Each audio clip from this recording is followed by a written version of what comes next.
22 tahun lah saya juga beragama Islam karena dari orang tua saya dulu.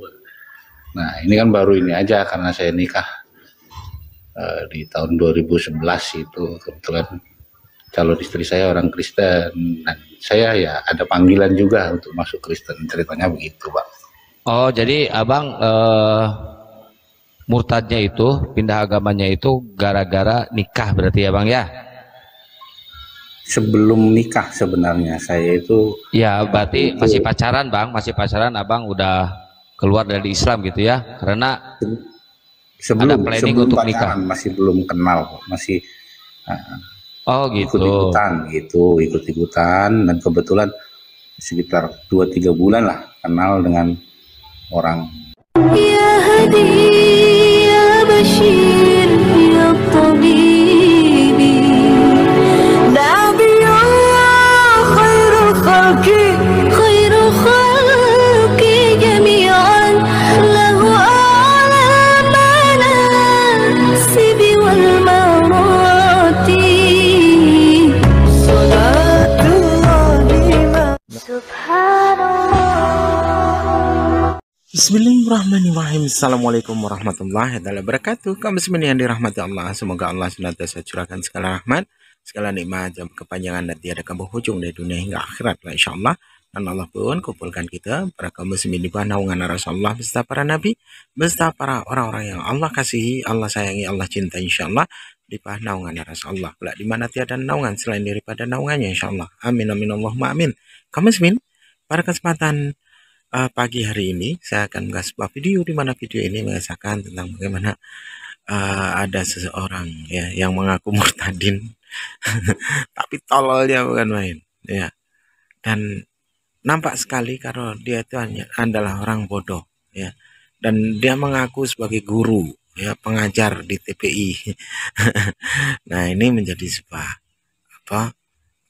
sebuah kedustaan yang nampak ya, yang jelas-jelas dia benar-benar berdusta ketika ia berkata-kata.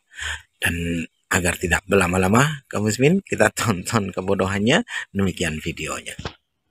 Pakai helm, pakai kaos kaki, pakai sepatu, baju olahraga, habis itu anda stay di depan rumah ala-ala atlet sepeda, padahal sepedanya orang yang dipakainya. Sosok cantik biar dianggap pembalap sepeda. Ternyata sepedanya tetangga yang diambilnya. Dirubah pula tuh warna sepedanya, dirubah pelek sepeda diganti pakai pelek motor. Gimana dong?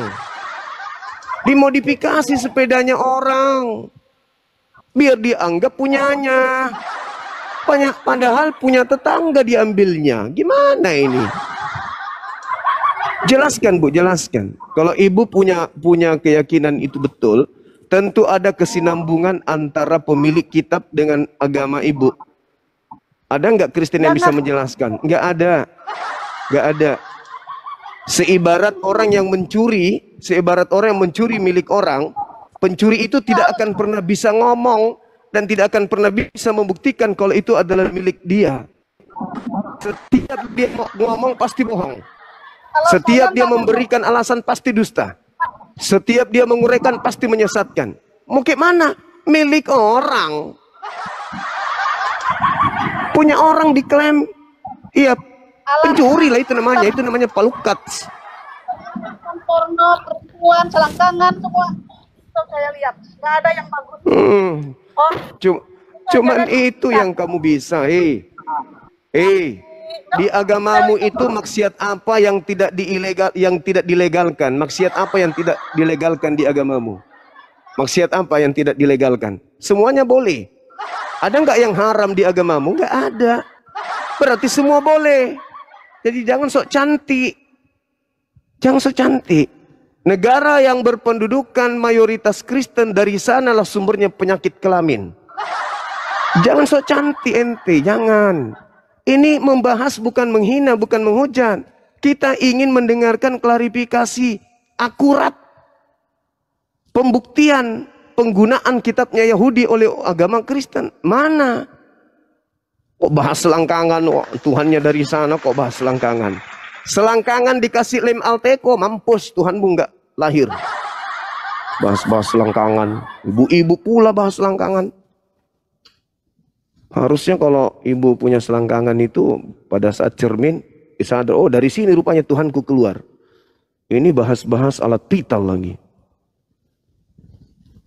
Jangan emosi ibu, diskusinya kita yang baik-baik. Malu dilihat sama anak-anak, kok orang tua kok bahas selangkangan. Kalau selangkangan ular yang dibahas masih mending. Ini selangkangan wanita yang dibahasnya.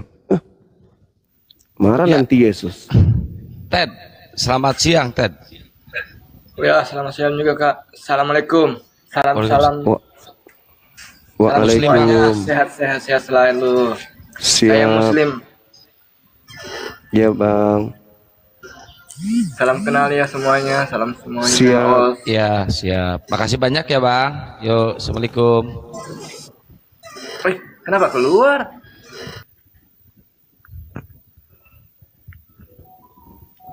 Ya, buat teman-teman yang Kristen yang punya ilmu silahkan naik. Terus teman Muslim juga, bukannya kita nggak mau naikin yang punya ilmu ya. Nggak ada Kristen yang punya ilmu minta naik. Kalau ada pasti dinaikin. Itu makanan kita teman-teman. Justru Gurunda itu pengennya diskusi dengan orang yang berilmu. Pengennya. Tapi kebetulan nggak ada ya, yang ada aja dulu lah, lumayan lah. Buat ganjal perut sarapan. Ayo teman-teman Kristen naik silakan ya. Yang Muslim jangan dulu minta naik ya. Mohon kerjasamanya biar diskusinya lancar.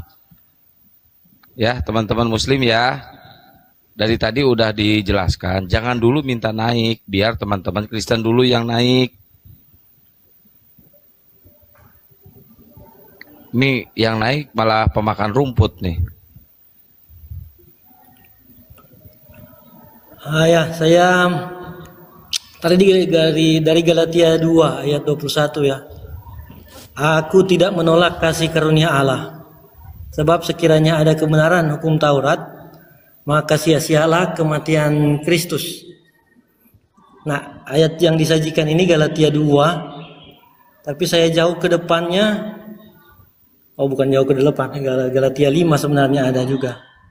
Dari Galatia 5 juga sebenarnya ada jangan perintah juga dari atau tulisan dari Paulus untuk jangan tentang percabulan itu tidak diperkenankan. Artinya berarti dalam pikiran Paulus ada bayang-bayang hukum Taurat yang tetap dipegangnya karena dia kan mantan orang Yahudi, mantan orang yang beragama Yahudi.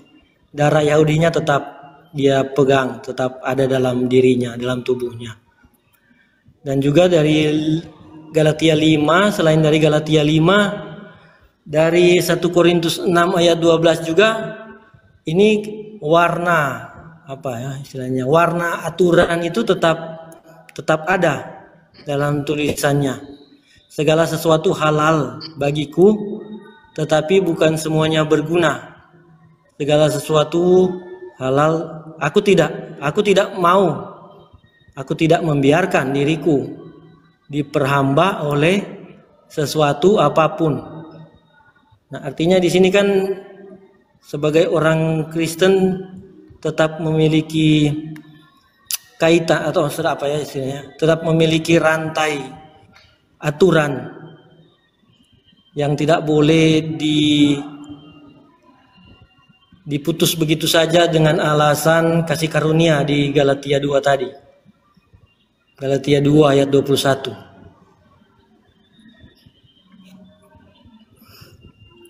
Itu yang saya lihat dan tadi saya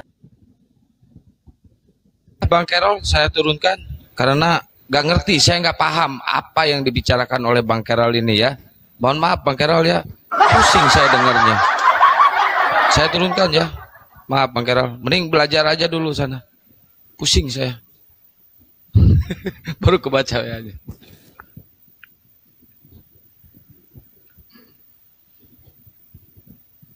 Dusun di Cile, Kamancung Loe, Kabupaten Maros. Oh, tidak disertakan Mas. Nggak tahu entah apa yang diomongin si Carol ini teman-teman yang di bawah. Aduh, pusing saya dengernya. Mana kopi habis lagi, ngedengerin si Carol lagi. Sampai kiamat, pusing dengerin si Carol ini. Ayo teman-teman Kristen yang mau diskusi, silahkan naik. Ayo, yang berilmu ya, jangan ada hujatan-hujatannya ya. Silahkan naik. Yang Muslim ditahan dulu, jangan dulu minta naik ya. Yang Muslim tahan dulu ya. Tahan dulu. Ya, selamat sore.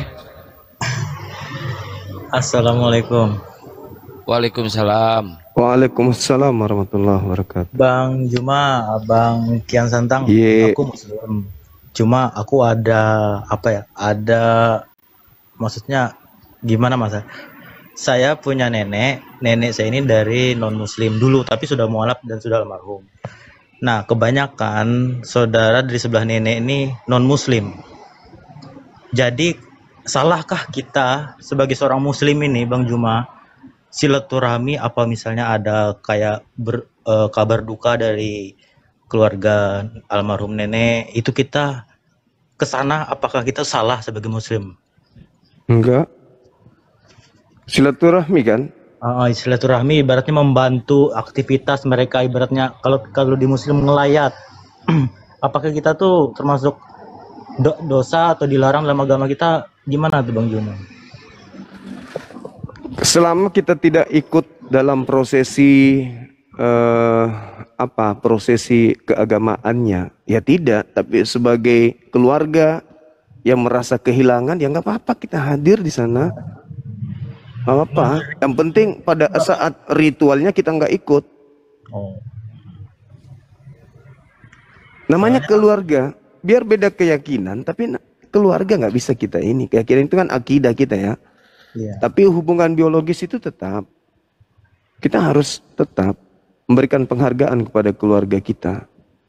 Kecuali terlihat pada keluarga ini memperlihatkan kebencian kepada kita karena keagamaan, karena keyakinan.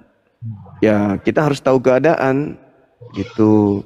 Tapi kalau selama baik hubungannya, dia menghargai kita, kita juga sayang sama dia, Allah nggak melarang. Kita berlaku adil dengan siapapun, Allah nggak larang, malah itu anjuran.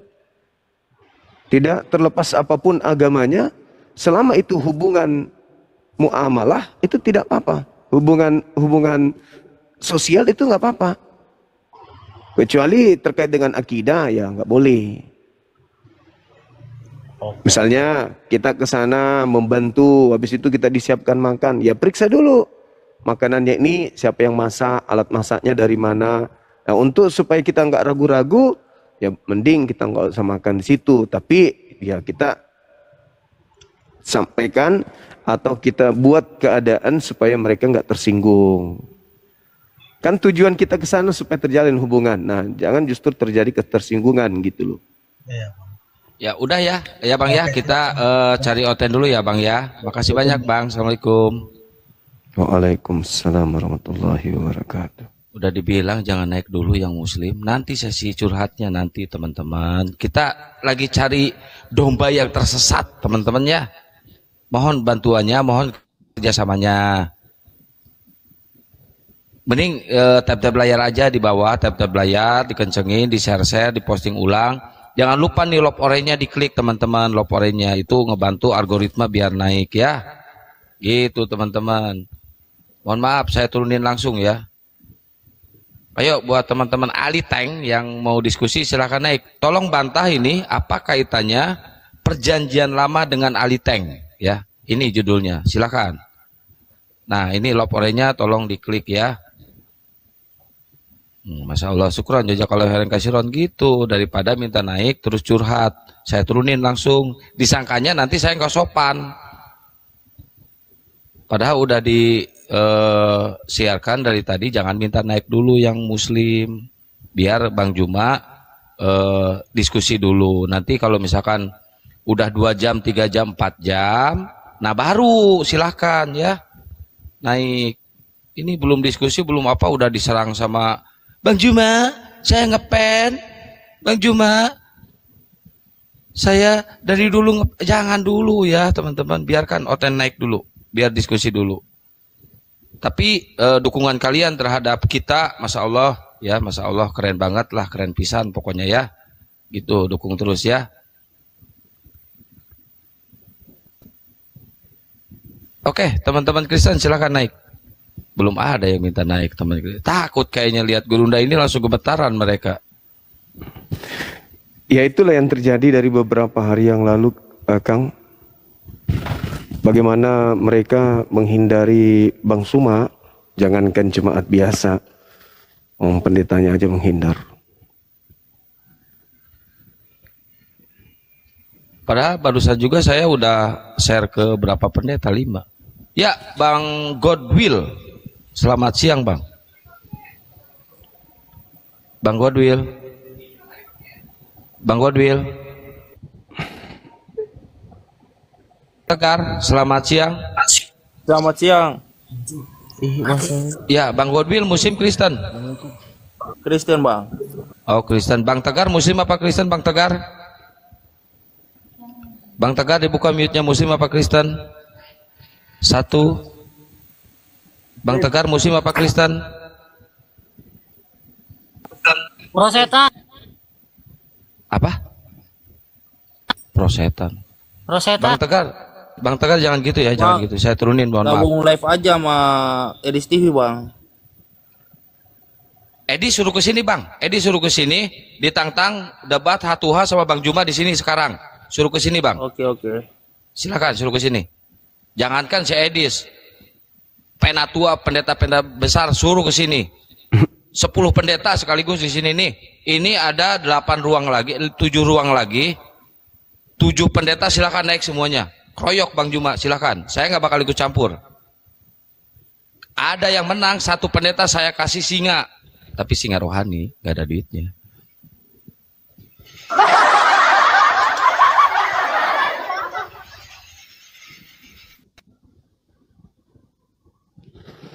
Tol, selamat siang Bang Tol. Siang.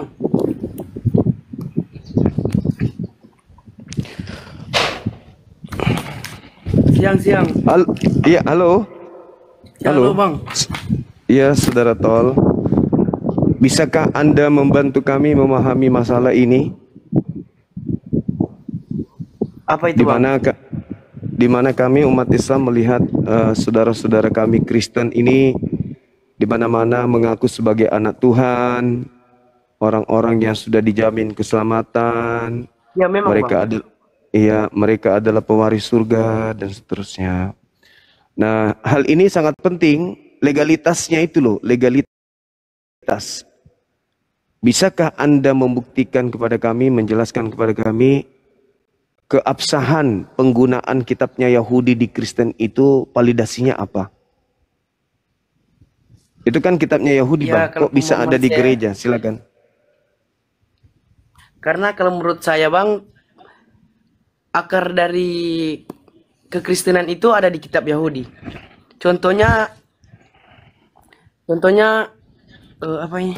Nubuat para nabi yang nubuat para nabi pada masa lampau yang ada di Yesaya 5 ayat 3 tentang hamba yang menderita, dan Yesaya 5:3. Mika 5 ayat 3. Yesaya 5:3. Mika 5 ayat 3 tentang kelahiran Mesias di Bethlehem. Iya, ada berapa itu kan ayat nubuat yang saya temukan? Iya. Kalau itu Anda jadikan sebagai nubuat, itu nubuat untuk siapa, Bang? Untuk Mesias, Bang. Dan ya, sudah digenapi oleh Kristus. Yang dijanjikan Mesias siapa? Kristus, Bang. Iya, yang dijanjikan Mesias itu umat mana? Umat Kristen. Umat Yahudi. Pada dasarnya umat Yahudi. Oh, umat Yahudi. Berarti kalau itu nubuat, berarti itu Mesias untuk Yahudi. Yang sementara yang saya tanya, apa kaitannya? Apa validasi, legalitas standingnya gereja menggunakan kitabnya Yahudi ini itu apa? Kalau ada nubuatan 1000 nubuatan, ya itu kan milik mereka. Yang saya tanya, Kristen ini siapa? Kok ada kok kayak seperti penumpang gelap? Maaf ya, Bang. Bicara santai. Iya, silakan. Sejarah Kristen dan sejarah Yahudi itu berkaitan, sangat berkaitan. Iya, mungkin maksud Anda ketika penjajahan Roma menduduki tanah Yudea, Palestina, dalam hal ini tempat kelahiran Yesus. Nah, tentang kitab nih maksud saya, tentang kitab. Apa kaitannya kitabnya Yahudi yang merupakan hukum-hukum, ketentuan yang Tuhan persiapkan untuk Bani Yakub dan tidak Tuhan berikan kepada bangsa lain, seperti yang tertulis dalam Mazmur 147 nomor 19-20. Tapi kok tiba-tiba ada di gereja Katolik? Itu loh yang ingin kami tahu alasannya apa gitu loh. Oh, jadi Bang tanya. Ya kan setelah kitab itu ada di gereja, ada di. Ya. Kenapa kitab Yahudi ada di kitab di gereja Anda, di agama Anda? Dengan adanya kitab itu di gereja Anda, maka Anda sebagai orang yang menggunakan kitab ini, ya mengaku-ngaku, oh ini kan ada di Yesaya, ini kan ada di Daniel. Ya itu kan Anda sudah mengambil kitabnya orang. Tapi yang jadi permasalahan ini, sebelum kitab itu ada di gereja, dasarnya untuk nyebrang dari Yahudi ke Kristen itu apa? Jembatannya siapa? Ya, kalau kita lihat dari jembatan yang saya maksud adalah tentang sejarahnya. Contohnya Perjanjian Lama adalah menceritakan latar belakang bagi kedatangan Mesias. Contohnya Paskah Yahudi. Ya, Mesias untuk siapa?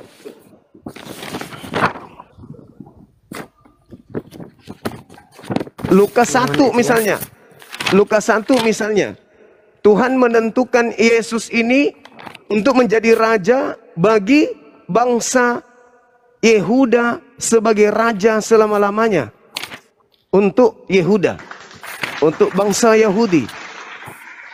Tuhan menentukan Yesus sebagai raja untuk selama-lamanya bagi Yahudi. Bagi Yahudi. Ya, coba Anda baca Lukas 1 nomor 33. Selama-lamanya. Iya, selama-lamanya untuk Yahudi.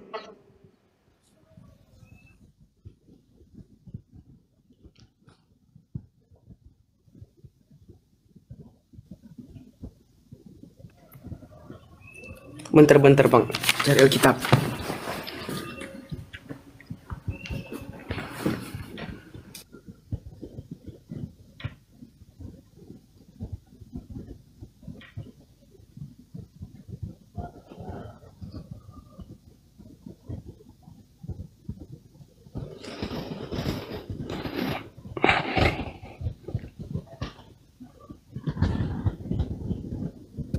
Kang, bisa baca enggak? Iya, iya, silakan. Ayat berapa? Bang? 33 coba. Lukas 33. Lukas 1.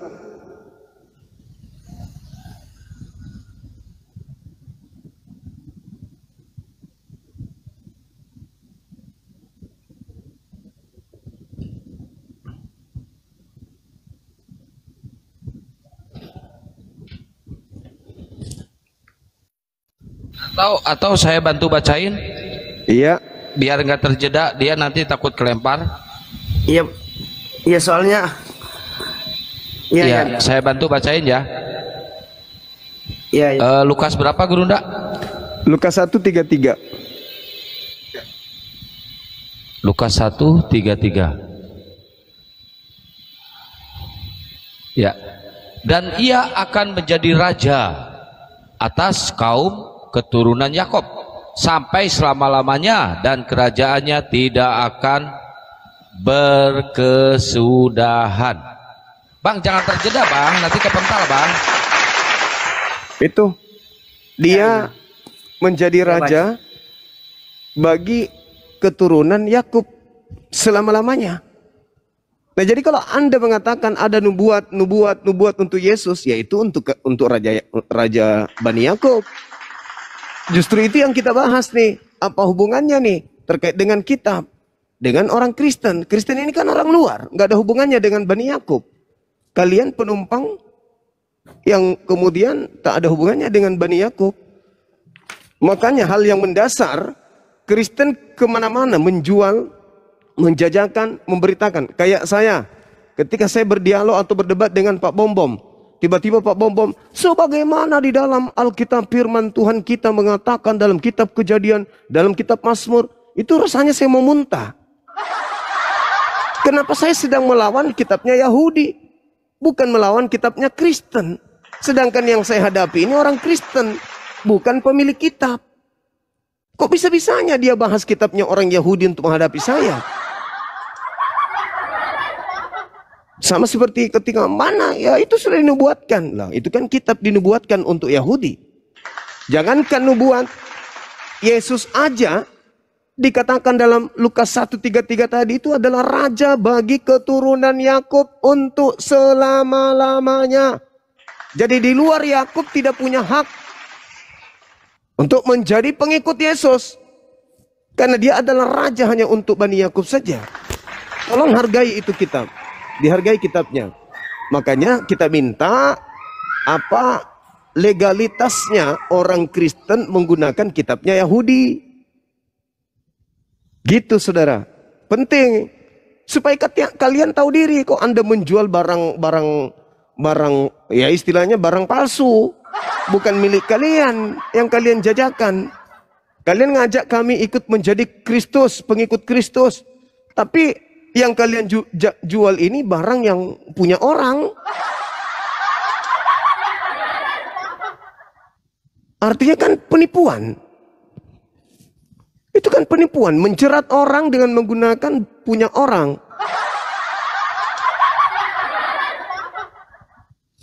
Itu dulu. Itu hal yang paling berat. Yang harus saudara-saudara Kristen selesaikan. Ya kalau tidak, orang Islam sudah cerdas. Insya Allah orang yang mengikuti diskusi-diskusi Bang Suma, mereka udah cerdas.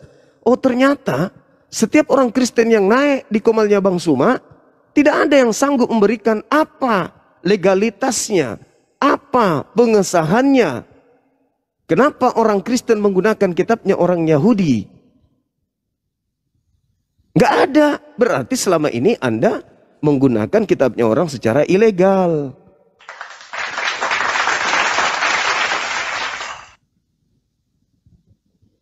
Bang, jangan terjeda, Bang Tol. Iya, Ini ada Paulus Sayo. Selamat siang. Jangan terjeda ya, Bang Tol ya. Biar saya bantu, saya bacain, Bang. Iya.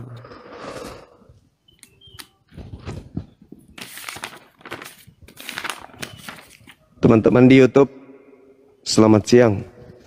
My Lord, pelanggaran hak cipta, umat dompleng. Siapa ini? Ayo sayang kita turun. Mau kemana? Belum waktunya tidur. Bang Sob, ada-ada aja.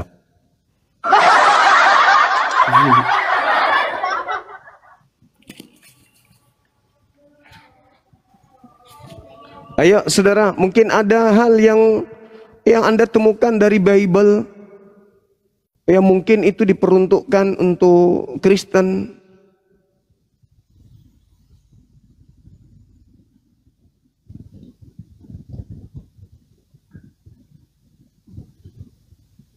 Atau nanti kalau hari Sabtu, hari Minggu ke gereja tanya ke pendeta coba. Nanti setelah ada jawaban dari pendeta, suruh ke sini pendetanya atau saudara, Bang Suma saya sudah ada jawaban. Kenapa kitabnya orang Yahudi ada di gereja? Jawabannya menurut pendeta adalah supaya agama Romawi kuno itu dianggap seakan-akan dari nabi-nabi Yahudi. Nah, mungkin begitu. Mungkin begitu. Supaya 3 sembahan orang Romawi kuno ini dianggap satu. Makanya diambil kitabnya Yahudi sebagai pakaian untuk membungkus paganisme yang dianut oleh kerajaan Romawi sejak nenek moyang mereka. Begitu. Mungkin itu Paulus jawabannya. Sayo ini musim Kristen. Jadi kencang kali suaranya, Kak. Kencang, runcing. Saya jadi kaget. Setelan balap ini Gerunda. Paulus Sayo dibuka mute-nya, udah saya undang itu. Jadi di luar sana orang membahas tentang Al-Quran dengan membabi buta, membahas tentang Nabi Muhammad dengan tanpa ilmu, percuma. Kalau ternyata Kristen sendiri tidak punya hak menggunakan kitabnya Yahudi, percuma aja. Untuk apa? Gunakan kitabnya orang tapi ternyata nggak ada haknya. Jadi hanya ingin melancarkan aksi pengajaran tentang Kristus yang datang di padang gurun dengan mengambil kitabnya orang Yahudi supaya doktrinnya bisa cepat ya diterima oleh masyarakat luas. Gitu saudara. Silakan Kristen lain yang bisa menjelaskan ini, silakan. Saya ini Kristen, cuma saya undang buka mute, dia nggak mau buka mute, malah komen di bawah. Ini Bang Tol ini malah terjeda, udah dibilang saya bantu Bang, nggak usah terjeda, nanti kepental Anda.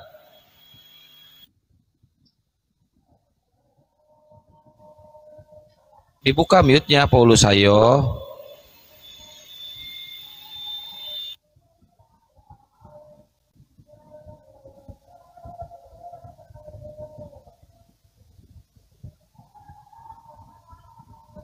Puluhan loh Gurunda Oten, tapi nggak ada yang berani naik.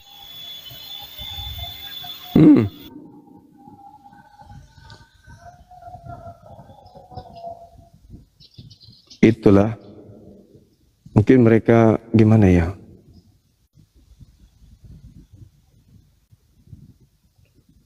Gimana bilangnya ya?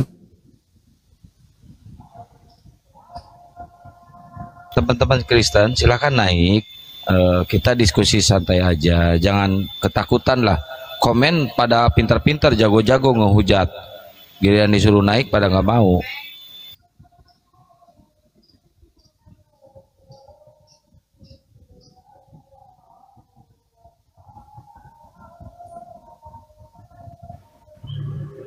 Jangan terjeda Bang Tol. Iya Bang.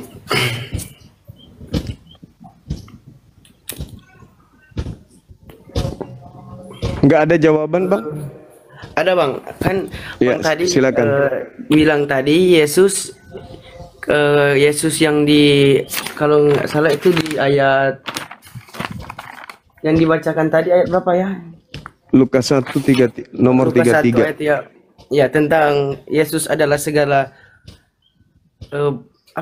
Yesus Bani Israel yang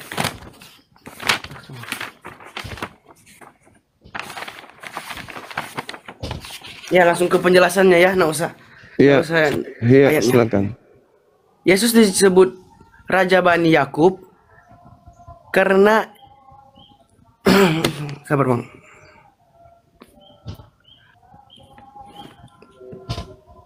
Karena dia datang untuk menggenapi janji Allah kepada bangsa Israel, Bang. Nah, berarti untuk Israel kan? Nah, sekarang untuk Kristennya mana? Jadi dalam hal ini abang sudah yakin bahwa Yesus datang menebus dosa? Nggak ada hubungannya dengan dosa. Nggak ada itu. Itu ajaran Paulus, Bang. Itu ajaran Paulus. Ajaran Paulus yang diperuntukkan untuk non-Yahudi. Makanya muncul tema ini. Apa hubungannya kitabnya Yahudi dengan agama Katolik, Kristen? Karena penebusan dosa menggunakan darah manusia itu hanya dianut oleh ajaran Kristen. Kalau Al-Quran dan juga kitabnya orang Yahudi, nebus dosa itu pakai darah hewan. Ya, iya ini Bang, karena Yesus datang untuk menebus dosa manusia, terutama dosa dari Adam dan Hawa, keturunan manusia. Nah itu penipuan itu. Itu penipuan yang dilakukan gereja selama 2000 tahun. Kenapa? Karena tidak ada bukti di dalam kitabnya Yahudi kalau Adam itu mewariskan dosa kepada keturunannya. Itu kebohongan. Kebohongan yang dihembuskan oleh iblis agar manusia bisa terjerat dengan tipuannya iblis. Di mana Adam mewariskan dosa? Ada dalilnya enggak? Silakan. Itu ada di perjanjian lama tentang tentang iblis menggoda Hawa untuk makan buah yang baik dan yang buruk.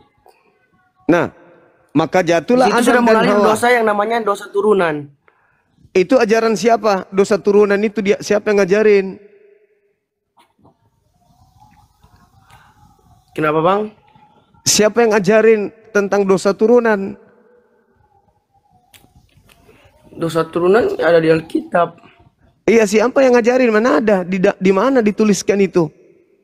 Di dalam Bibelnya orang Yahudi di mana tertulis?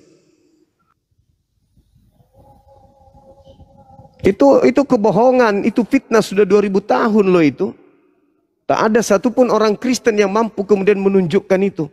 Karena itu hanya kebohongan yang diwariskan secara turun-temurun. Nggak ada dalil. Itu hanya penipuan saja. Senjata iblis untuk menjerat kalian. Mana dalilnya? Dosa waris diwariskan kepada keturunannya Adam. Paling-paling Roma 5 nomor 12. Tapi itu kan bukan firman Tuhan. Itu bisikan makhluk padang gurun kepada Paulus yang mengaku Kristus di padang gurun. Yang kita minta firman Tuhannya mana? Nggak ada. Jadi itu adalah kebohongan yang diajarkan selama 2000 tahun lebih. Mana dalilnya di kitabnya Yahudi dosa waris? Adam mewariskan dosa kepada keturunannya, mana? Nggak ada. Nggak ada bang. Sampai Anda bertelur, Anda tidak akan pernah menemukan dalil itu. Itu racun. Itu racun yang mematikan akal orang Kristen. Bang Kian Santang. Apa bang? Halo bang. Ya. Bang bisa bacakan Roma 5 ayat 18 sampai 19 bang. Roma itu bukan firman Tuhan, itu catatan surat Paulus untuk jemaat yang ada di Roma. Yang saya minta firman Tuhan di dalam kitabnya Yahudi, bahwa Adam mewariskan dosa kepada keturunannya itu di mana? Keimanan kekristenan bang tidak hanya di perjanjian lama, tapi perjanjian baru ketika Kristus menebus dosa manusia. Justru itu adekku, justru itu saya bertanya, apa validasinya, apa legalitas standingnya, apa dasarnya orang Kristen mengambil kitabnya Yahudi, lalu mereka mengawinkan dengan surat-surat Paulus, biar dianggap benar. Sedangkan kitabnya orang Yahudi, tidak ada dalil firman Tuhan yang mengatakan Adam mewariskan dosa. Kalau hanya datang dari Paulus, berarti itu doktrin dogma. Mana dari Tuhannya? Ada enggak? Ada enggak dari kitab perjanjian lama ajaran itu? Enggak ada, itu karangan Paulus.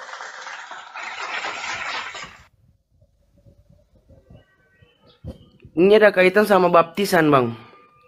Iya tahu deh. Itu kan semua dari diri Paulus. dari. Iya. Sebelum kita berkata tentang dosa waris, yang lebih dulu harus mencanangkan dosa waris itu adalah Tuhan. Di mana Tuhan mencanangkan dosa waris itu kepada manusia Adam untuk keturunannya? Ada nggak dalilnya? Nggak ada sih bang, tapi kalau kalau Tuhan mencodongkan dosa kepada manusia, enggak. Manusia dibuat Tuhan serupa dan seperti dirinya. Itu kalau begitu mana dalilnya kita ini mewarisi dosa dari Adam?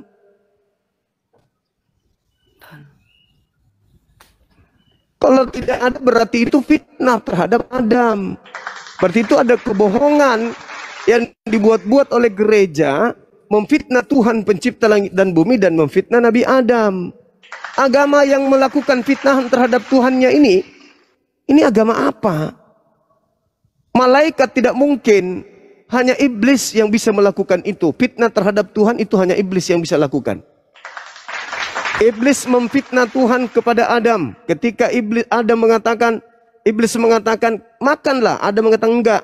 Kalau aku makan, aku mati hari ini juga. Iblis mengatakan, tidak. Tuhanmu itu cuma ingin mengujimu. Artinya iblis sedang memfitnah Tuhan. Nah sekarang sama seperti yang Kristen lakukan. Memfitnah Tuhan. Bahwa Tuhan sudah mewariskan dosa Adam kepada keturunannya. Ada enggak Tuhan berfirman seperti itu? Dosa-dosamu akan aku tanggungkan kepada keturunanmu. Ada enggak? Enggak ada. Tapi Kristen 2000 tahun telah mengatakan itu. Tanpa dalil. Artinya Kristen memfitnah Tuhan. Nah sekarang yang memfitnah Tuhan itu kedudukannya iblis. Makanya Yesus mengatakan kepada orang yang ingin membunuhnya, iblislah yang menjadi bapakmu. Berarti kalian ini anak-anak iblis.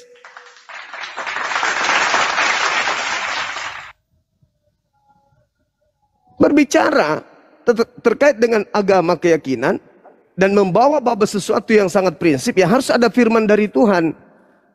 Firman dari Tuhan itu adanya di perjanjian lama menurut Yahudi. Karena kalian tidak mungkin menggunakan Al-Quran. Kalau Al-Quran, fatalaqqa Adamu min rabbihi kalimatin fataba alaih. Innahu huwat tawwabur rahim. Itu kalau Al-Quran.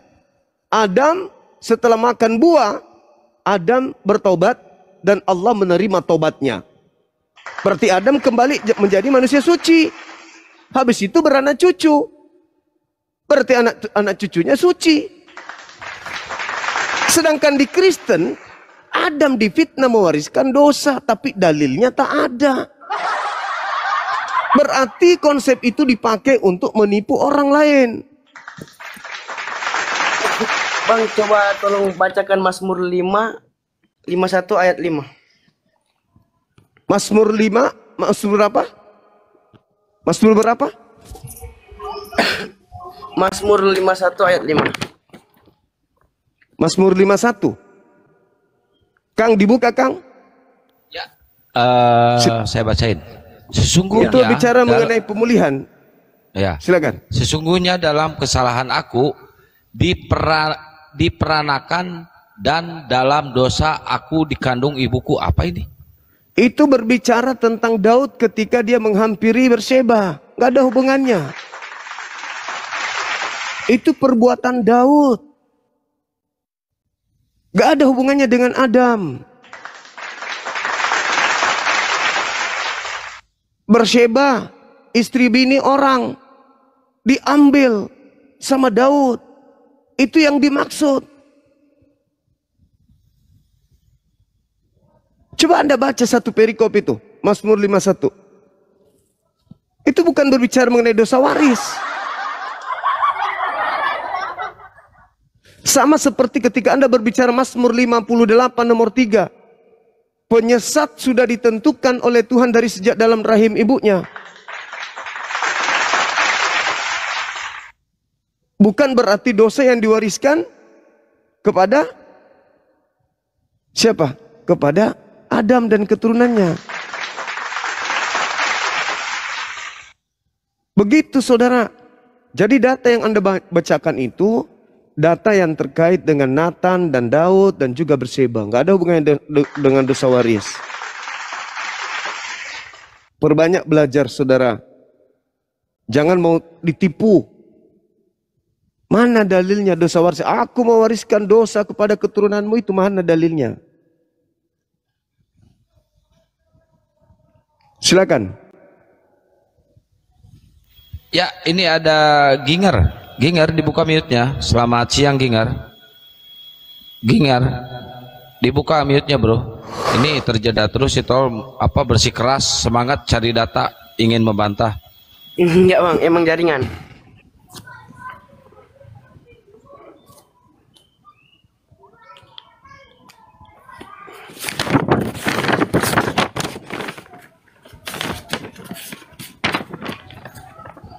Kalau Mazmur 5 itu terkait dengan pengakuan dosa bang. Itu bukan dosa waris.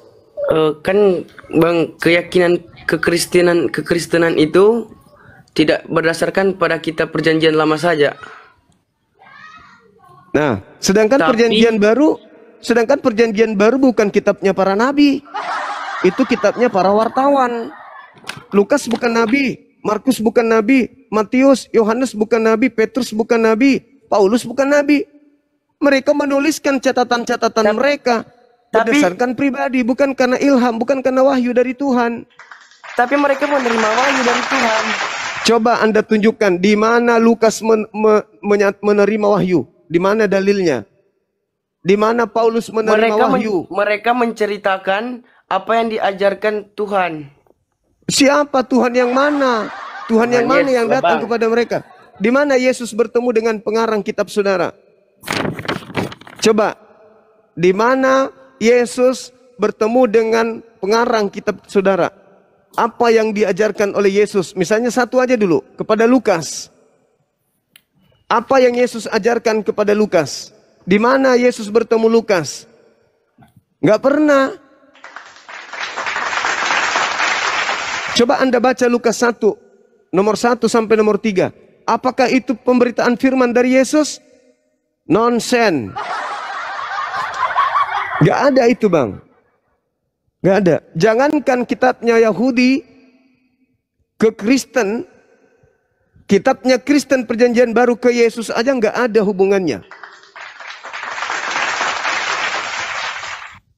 Empat kitab kanonik dan surat-surat Paulus itu tak ada hubungannya dengan Yesus. Yesus tidak tahu kitab perjanjian baru itu. Yesus nggak tahu. Yesus tidak pernah mengenal kitab perjanjian baru itu. Nah, itulah makanya kenapa saya membawa materi ini. Apa hubungannya kitabnya Yahudi dengan Kristen? Nggak ada hubungannya, bang. Itu hanya diambil terjemahannya untuk dijajakan supaya orang menjadi penganut agamanya orang Roma, yaitu agama Katolik. Yesus bukan orang Katolik, Yohanes Pembaptis bukan orang Katolik, Zakaria, Elisabeth, Maria ibunya, Yusuf ayah tirinya bukan orang Katolik. Siapa lagi? Daud, Salomo, Musa, Abraham, Isa, Yakub bukan orang Katolik. Mereka semua adalah orang Muslim yang berserah diri kepada aturan Tuhan yang datang kepada Tuhan mereka, yang datang dari Tuhan mereka. Sedangkan Kristen, sekelompok manusia yang menggadaikan imannya kepada buku-buku yang tidak jelas datangnya dari mana, yang diajarkan oleh Imperium Romawi melalui kebijakan-kebijakan dan otoriter gereja Katolik pada masa itu. Nyebrang sampai ke Belanda, Belanda masuk ke Indonesia menjajah. Disitulah awalnya dia ajarkan juga ajaran Kristen. Portugis masuk ke Indonesia juga mengajarkan Katolik. Jadi tidak ada benang merah yang dibawa, yang diusung dari ajaran para nabi-nabi Yahudi. Nggak ada. Begitu saudara, saya jadi ngantuk jadinya. Kang, saya ibadah dulu Kang, boleh Kang? Ya, siap-siap, Guru udah siap. Ya. Saya ibadah sejenak 10 menit, 15 menit insya Allah ya. Ya, Bang Tol, udah dapat bantahannya. Bang Tol. Kan saya sudah bilang, Bang, kekristenan itu tidak berpihak di satu kitab, tidak berpegang teguh.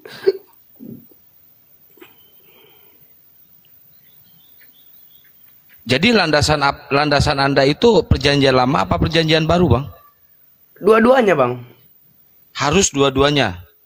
Iya, karena perjanjian pertama menceritakan tentang yang paling awal nubuat Mesias. Nubuat untuk Yesus. Iya, sampai kematiannya di atas kayu salib untuk menebus dosa manusia. Nah, coba abang cari, abang tunjukkan datanya. Kalau di perjanjian lama ada mengatakan Yesus itu harus mati di salib. Ada, Bang. Ya, nubuatnya.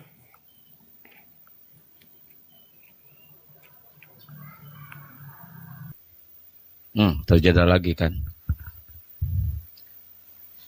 Teman-teman Kristen yang mau diskusi, yang mau naik ke atas, yang benar-benar datanya itu udah valid, teman-teman, udah nyiapin data. Yang dihadapi sama kalian ini, ingat loh, yang dihadapi sama kalian ini Bang Juma, yang dihadapi sama kalian ini. Jadi jangan sampai kayak gini nih, dikit-dikit terjeda, nyari data, dikit-dikit terjeda. Jadi nggak nyaman, diskusinya itu nggak nyaman, nggak elok lah. Yang udah siap lah, minimal yang udah siap data, baru naik. Jadi apa ya, jadi benar kata guru, udah ngantuk jadinya. Oh, kan kabur sendiri. Nggak di-kick ya teman-teman, ini kabur ya, nggak di-kick.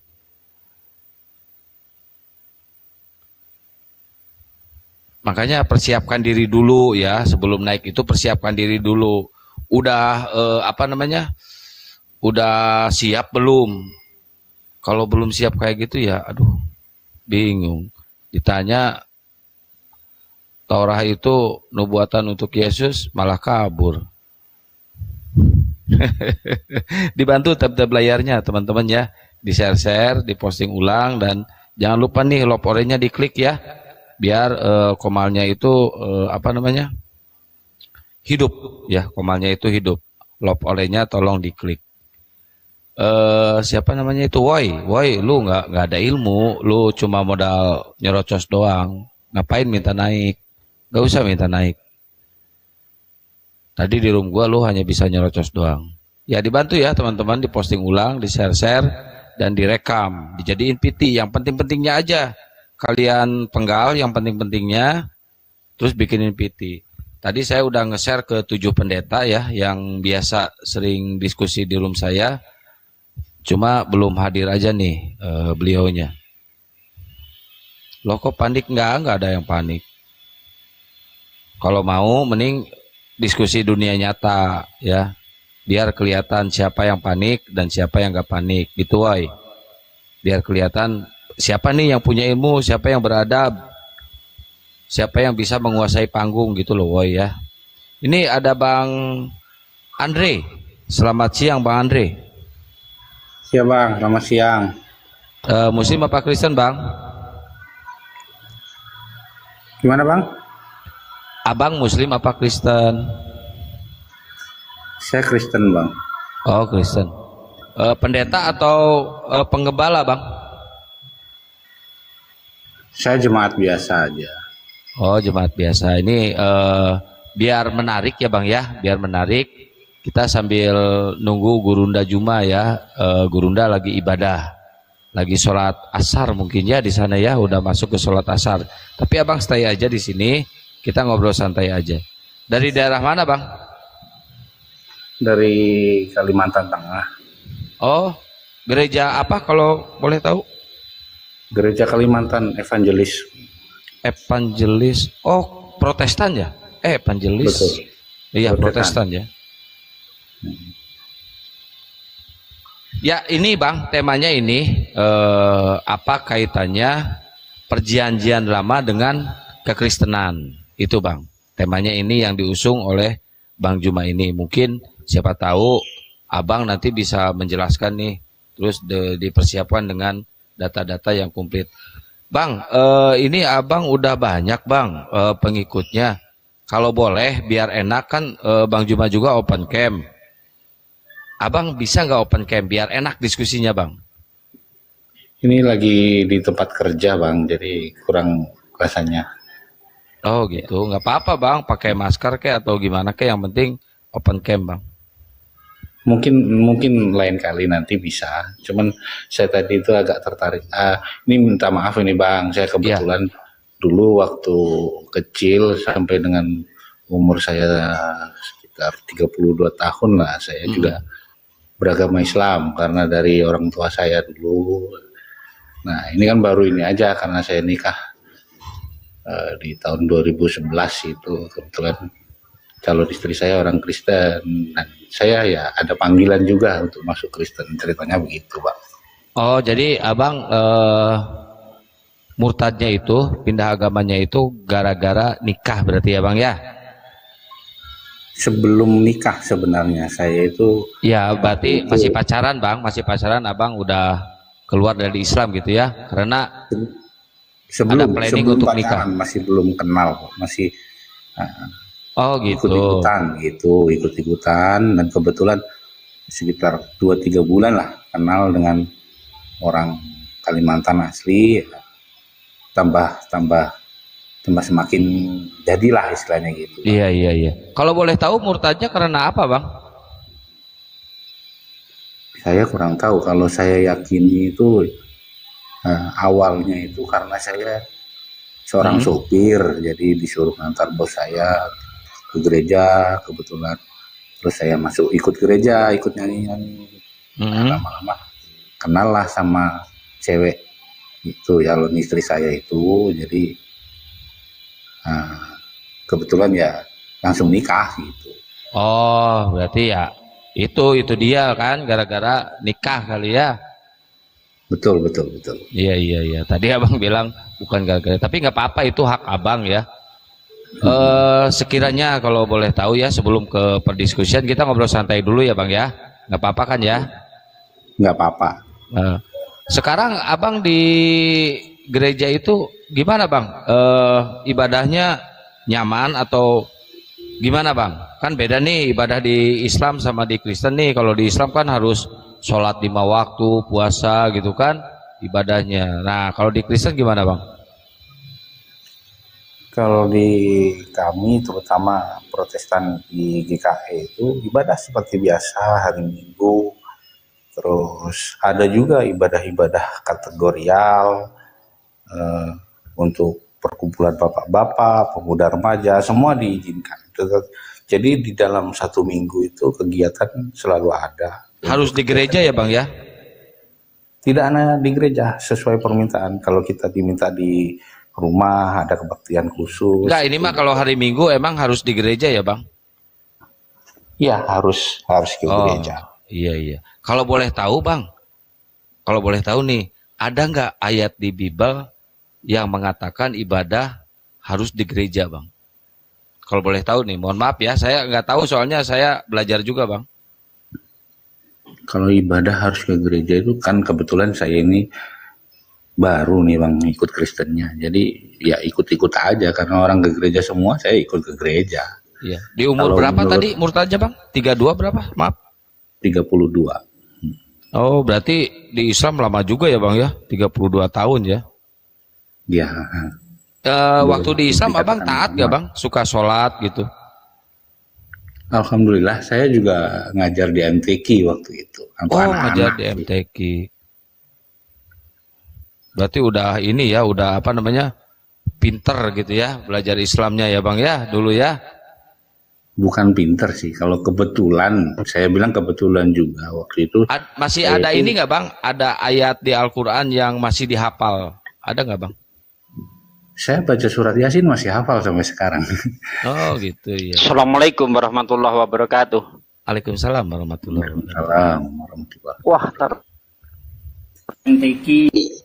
MTQ tadi ya? Halo, iya, betul bang. Betul. Oh, itu MTQ berarti. Oh, tilawatil Quran dong. Pade, suaranya diperbaiki dulu Pade. Kenapa? Suara Pade kayak mono gitu. Kadang hilang, kadang ada. Tuh.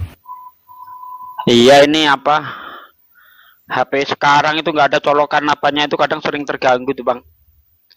Oh di ininya ya, OTG-nya ya? Iya di OTG-nya itu. Iya. Ya abang coba, kan ngaji Yasin bang, coba ngaji Yasin bentar bang Kian Santang. Ada kan MTQ nih, berarti guru Al-Quran Qiraah kan gitu bang ya? Kalau zaman saya dulu itu pakai turutan. Kebetulan yang ngajar itu hanya membantu. MTQ loh bang. MTQ itu berarti dia itu pelajarannya adalah tentang qiraah gitu bang. Tentang bagaimana baca Al-Quran yang benar. Gitu loh bang. Benar. Nah, iya. Itu kalau ini sedikit bang, mau tanya bang. Kalau ada non mati ketemu wawu itu bacaan apa ya bang? Saya lupa ingat, kalau salah ya mohon dimaklumi. Ya silakan. Begini, seingat saya. Makanya tadi saya pelan-pelan Pade diawet-awet. Iya. Enggak, saya tanya ini kan lama. Murtad baru berapa hari bang? Bukan berapa hari Pak, saya udah 13 tahun murtadnya. 13 tahun, berarti kan jadi Islam 32 tahun kan gitu. apa yang kita dapat dari kecil, Bang, itu nggak akan bisa lupa, Bang. Contohnya Anda tadi mengatakan hafal Yasin kan gitu. Nah, ini masuk tentang bacaan tajwid aja Anda kayaknya agak kesusahan gitu. Ya, kebetulan saya dulu tadi saya sampaikan kan lupa-lupa ingat. Kalau salah Oh ya coba saya ingat Anda apa, Bang? Itu bacaan ingat apa, Bang? saya nun mati bertemu alif itu hukumnya idhar. Terus nun mati ketemu wawu itu hukumnya kalau enggak ikhfa ya. Kalau salah tolong jangan ditertawakan, Bang. Kalau enggak salah ikhfa. Ya udahlah, penonton benar apa salah? Aku nggak mau nggak mau menghakimi ya. Ya, lanjut. Jadi udah apa ya? Itu tes saya aja sih. Nah, gini Bang. Anda kan tadi yakin di Kristen gitu kan. Konsep keselamatan menurut Yesus itu gimana, Bang? Saya ini jemaat biasa juga, Pak. Jadi saya juga ngikut. Ya kan kebetulan dibilang Bang Kian Santang tadi saya juga masuk Kristen juga gara-gara mau dapat istri beragama Kristen kan. Jadi atau gini saya balik, apa yang meragukan di Islam sehingga Anda merelakan menggadaikan iman Anda untuk cinta Anda gitu.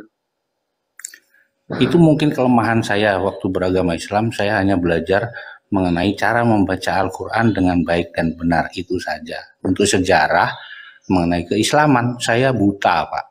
Sehingga ada kejadian-kejadian umat-umat Islam kita di tanah air terutama waktu itu yang saya anggap kok begini ya kita ini Islam ya. Makanya saya ada rasa kurang pas lah bagi saya gitu Bang. Makanya ya udah. Bentar. Kok begini Islam ya itu maksudnya gimana maksudnya?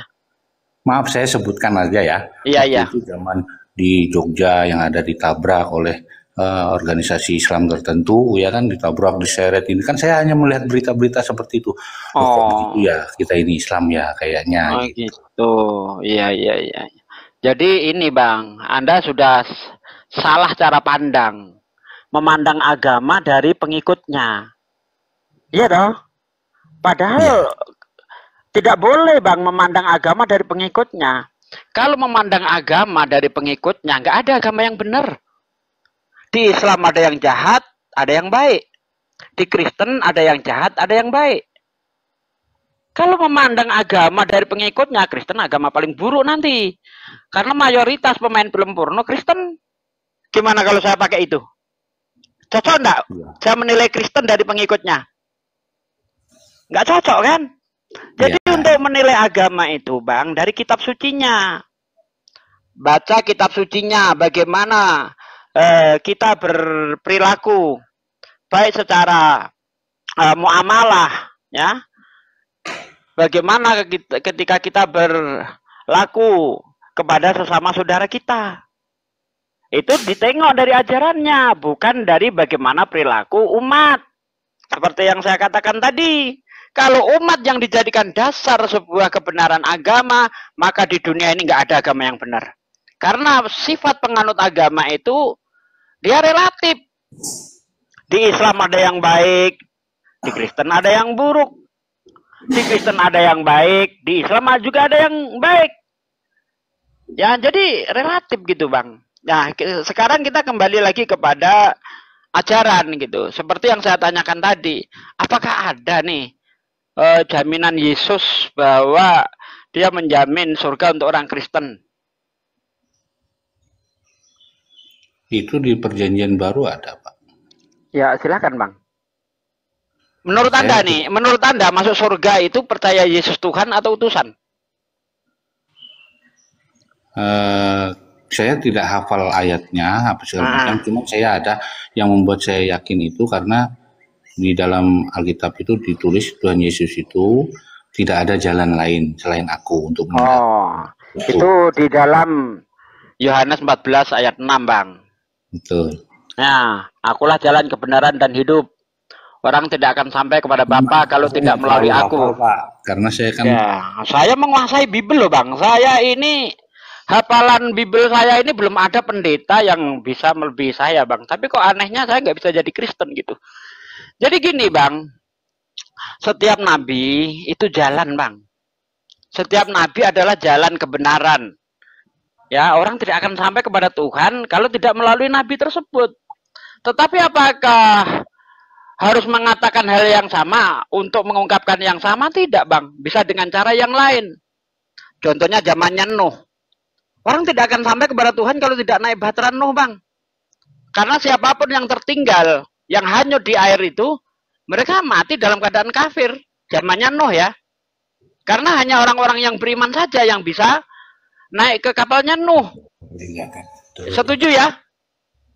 Betul, betul, Bang. Nah, zamannya Musa, orang kalau tidak ikut Musa nggak akan sampai kepada Tuhan.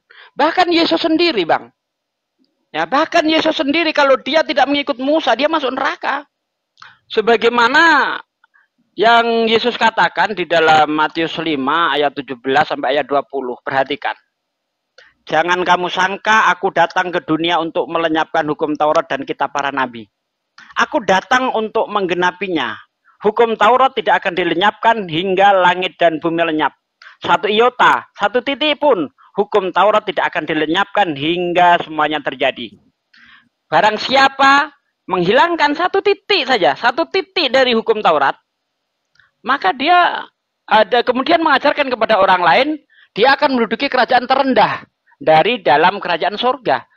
Barang siapa mengajarkan hukum Taurat kemudian mengajarkan kepada orang lain, dia akan menduduki kerajaan tertinggi dari dalam kerajaan surga. Apabila kehidupan keagamaanmu tidak lebih benar daripada kehidupan keagamaan orang Farisi dan ahli Taurat, kamu tidak akan menduduki kerajaan surga. Simak kalau nggak percaya. Jadi menurut Yesus, menghilangkan satu titik saja dari hukum Taurat, dia nggak masuk surga. Termasuk Yesus, kalau dia berani menghilangkan satu titik saja, dia nggak bisa masuk surga. Itu zamannya Musa. Zamannya Yesus, demikian juga. Orang tidak akan sampai kepada Bapa kalau tidak melalui Yesus. Saya sangat setuju. Ya, saya sangat setuju. Kenapa begitu? Karena Yesus adalah pembawa kebenaran. Ya. Nah, zamannya Nabi Muhammad, dia adalah jalan kepada Tuhan. Cuma bedanya Yesus itu nabi lokal, Nabi Muhammad nabi universal. Nabi Muhammad, Yesus berkata di dalam Matius 10 ayat 4 ayat 5 ayat 4 ayat 5 ayat 6. Yesus memanggil 12 murid dan berkata, "Jangan kamu masuk ke kota orang lain atau kota orang Samaria, melainkan pergilah kepada domba yang hilang dari Israel." Ya, nggak ada Yesus untuk seluruh bangsa, saya nggak ketemu ayat. Itu pernyataan Yesus sendiri. Jadi Yesus jalan kebenaran dan hidup itu untuk bangsa Israel. Seperti yang dikatakan Bang Juma tadi. Di dalam Lukas 1 ayat 33, Yesus itu raja untuk keturunan Yakub. Nah, sekarang Nabi Muhammad, apakah dia jalan? Bahkan kata Nabi Muhammad, ini kisahnya tentang Umar yang baru saja dibacakan Alkitab oleh orang-orang Yahudi. Beliau mengadu kepada Rasulullah. Mereka baru saja membacakan kitab mereka kepadaku, ya Rasulullah. Rasulullah masam mukanya, marah. Apa kata Rasulullah? Jangan kamu percaya dan jangan kamu dustai. Ya, jangan kamu percaya dan jangan kamu dustai.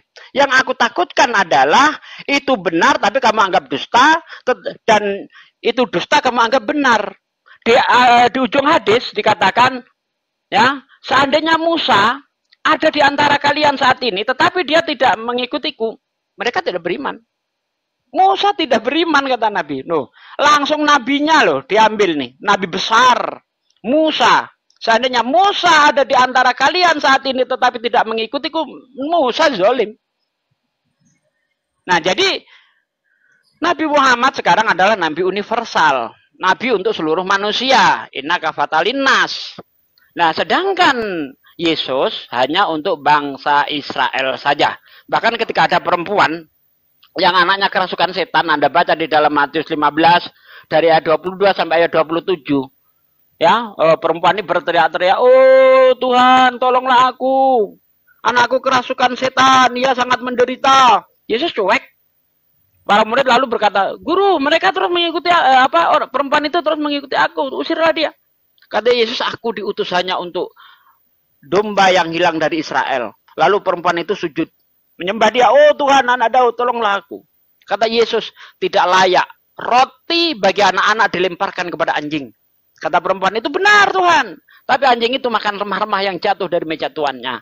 Kata Yesus apa? Hai ibu, karena begitu besar imanmu, maka terjadilah seperti yang kau kehendaki. Yesus hanya untuk bangsa Israel saja, Bang. Nggak ada Yesus untuk seluruh bangsa, itu nggak ada. Nah, silakan Bang. Ya, Pak Dek, boleh izin nggak? Saya sedikit aja. Saya tadi penasaran dengan Bang, siapa ini? Bang Andre ini ya. Katanya hafal surat Yasin. Saya pengen tahu, Bang. Coba Abang bacain surat Yasin ayat 59, Bang. Wah, kalau dites begitu saya udah nggak ingat, Pak. Kalau saya kan baca Yasinnya kan dulu kan bersama-sama, jadi dari mulai awal gitu. Enggak, saya penasarannya, masalahnya tadi Abang bilang hafal Yasin katanya. Saya penasaran. Ya, Bang Kian Santang, kalau dites gitu memang susah. Begini, nggak bisa. Coba Gini Pak De, kalau dia tadi kan mengatakan dia guru MTQ terus hafal Yasin. Masa surat Yasin ayat 59 padahal cetek banget gitu kan? Nggak bisa. Ya, tapi nggak apa-apa lah, itu hak Anda mau mengatakan Anda mantan guru, terus mantan kiai, mantan ulama, mantan malaikat juga, saya percaya ke Anda, udah silakan. Saya pernah ngajar anak-anak sekolah. Iya Bang. Iya. Gitu. Mungkin ngajar ikro gitu loh Bang. Iya betul. Saya hanya mengajar ikro. Kalau zaman dulu itu turutan zaman dulu. Tadi bilangnya kan MTQ, Pak De kan dengar sendiri. Iya, maksud dia ikro gitu. Kalau MTQ nanti dites tentang bacaan Quran mumet nanti. Ya udah itu aja. Tadi gimana Abang mau baca Yasin dari awal atau gimana? Bukan Pak, saya tadi tuh mau menanggapi yang ini, tema kita ini apa kaitannya perjanjian lama dengan Kristen kan gitu tadi. Ya baik, mungkin Gurunda udah standby Gurunda.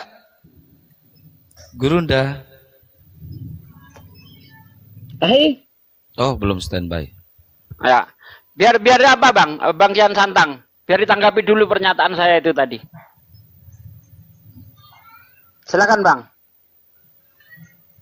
Inti yang saya sampaikan adalah bukan cuma Yesus jalan satu-satunya. Setiap nabi adalah jalan. Tapi sayangnya Yesus hanya untuk bangsa Israel saja. Itu dalil-dalil yang saya ungkapkan tadi itu. Tapi pengajaran di Kristen kami Pak, di gereja itu kami ini adalah Israel secara rohani.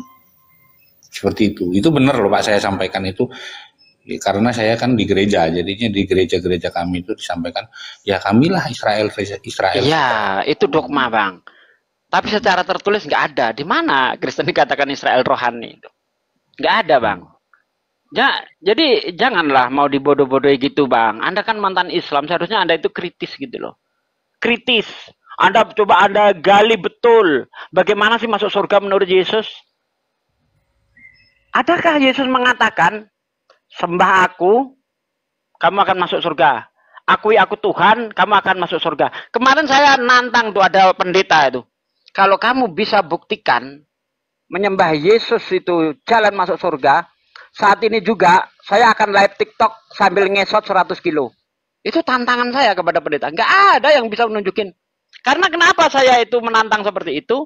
Karena Yesus dengan jelas berkata di dalam Yohanes 17 ayat 3, cara mendapat hidup yang kekal itu seperti apa? Inilah hidup yang kekal itu. Yaitu mereka percaya bahwa engkau, kata Yesus, bahwa engkau satu-satunya Tuhan yang benar. Kata Yesus, satu-satunya Tuhan yang benar. Dan mengenal aku, Yesus Kristus yang diutus. Itu syarat masuk surga menurut Yesus seperti itu. Percaya satu Tuhan dan percaya Yesus hanya utusan saja. Kalau Anda bisa buktikan di mana percaya aku Tuhan akan masuk surga, tunjuklah. Saya tidak hafal ayatnya, tetapi saya hanya dengar. Nanti saya yang kasih tahu ayat mana. Betul. Itu waktu Tuhan Yesus itu dibilang kamu adalah anak Allah, dia tidak menolak. Tidak menolak. Bahkan Yesus membuat pernyataan bahwasanya itu bukan kamu Petrus yang ngomong, itu dari Roh Kudus. Itu ceritanya. Saya nggak pakai akal Pak masuk Kristen. Oke Bang. Ya itu di dalam Matius 16 ayat 15 itu. Ya, jadi kalau seandainya Yesus bukan Tuhan, dia menolak. Jangan, kamu nggak boleh begitu. Anda salah, Bang. Anda Assalamualaikum guruku tercinta. Masya Allah. Jadi sebentar ya, Akhi ya. Jadi gini, Bang. Mengenai anak Allah, Bang. Kalau Anda timbang di dalam kitab Anda itu bertonton itu beratnya, Bang. Bukan cuma Yesus. Banyak sekali ada anak Allah. Bahkan kalau Anda lihat di dalam Kejadian 6 ayat 3, itu anak-anak Allah nikah sama anak perempuan manusia.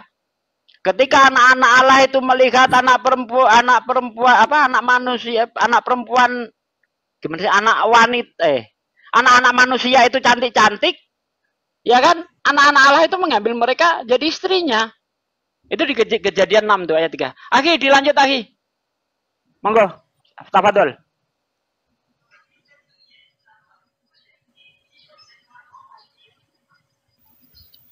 Ini mau menanggapi masalah ini, Gurunda, tema ini.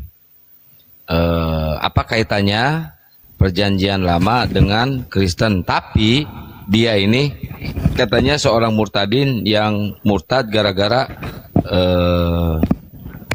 gara-gara nikah. Itu, Gurunda. Oh, iya. Akhi, lanjut dulu. Guru kita gimana? Udah, Akhi aja yang lanjut, Akhi aja. Udah, aman tuh.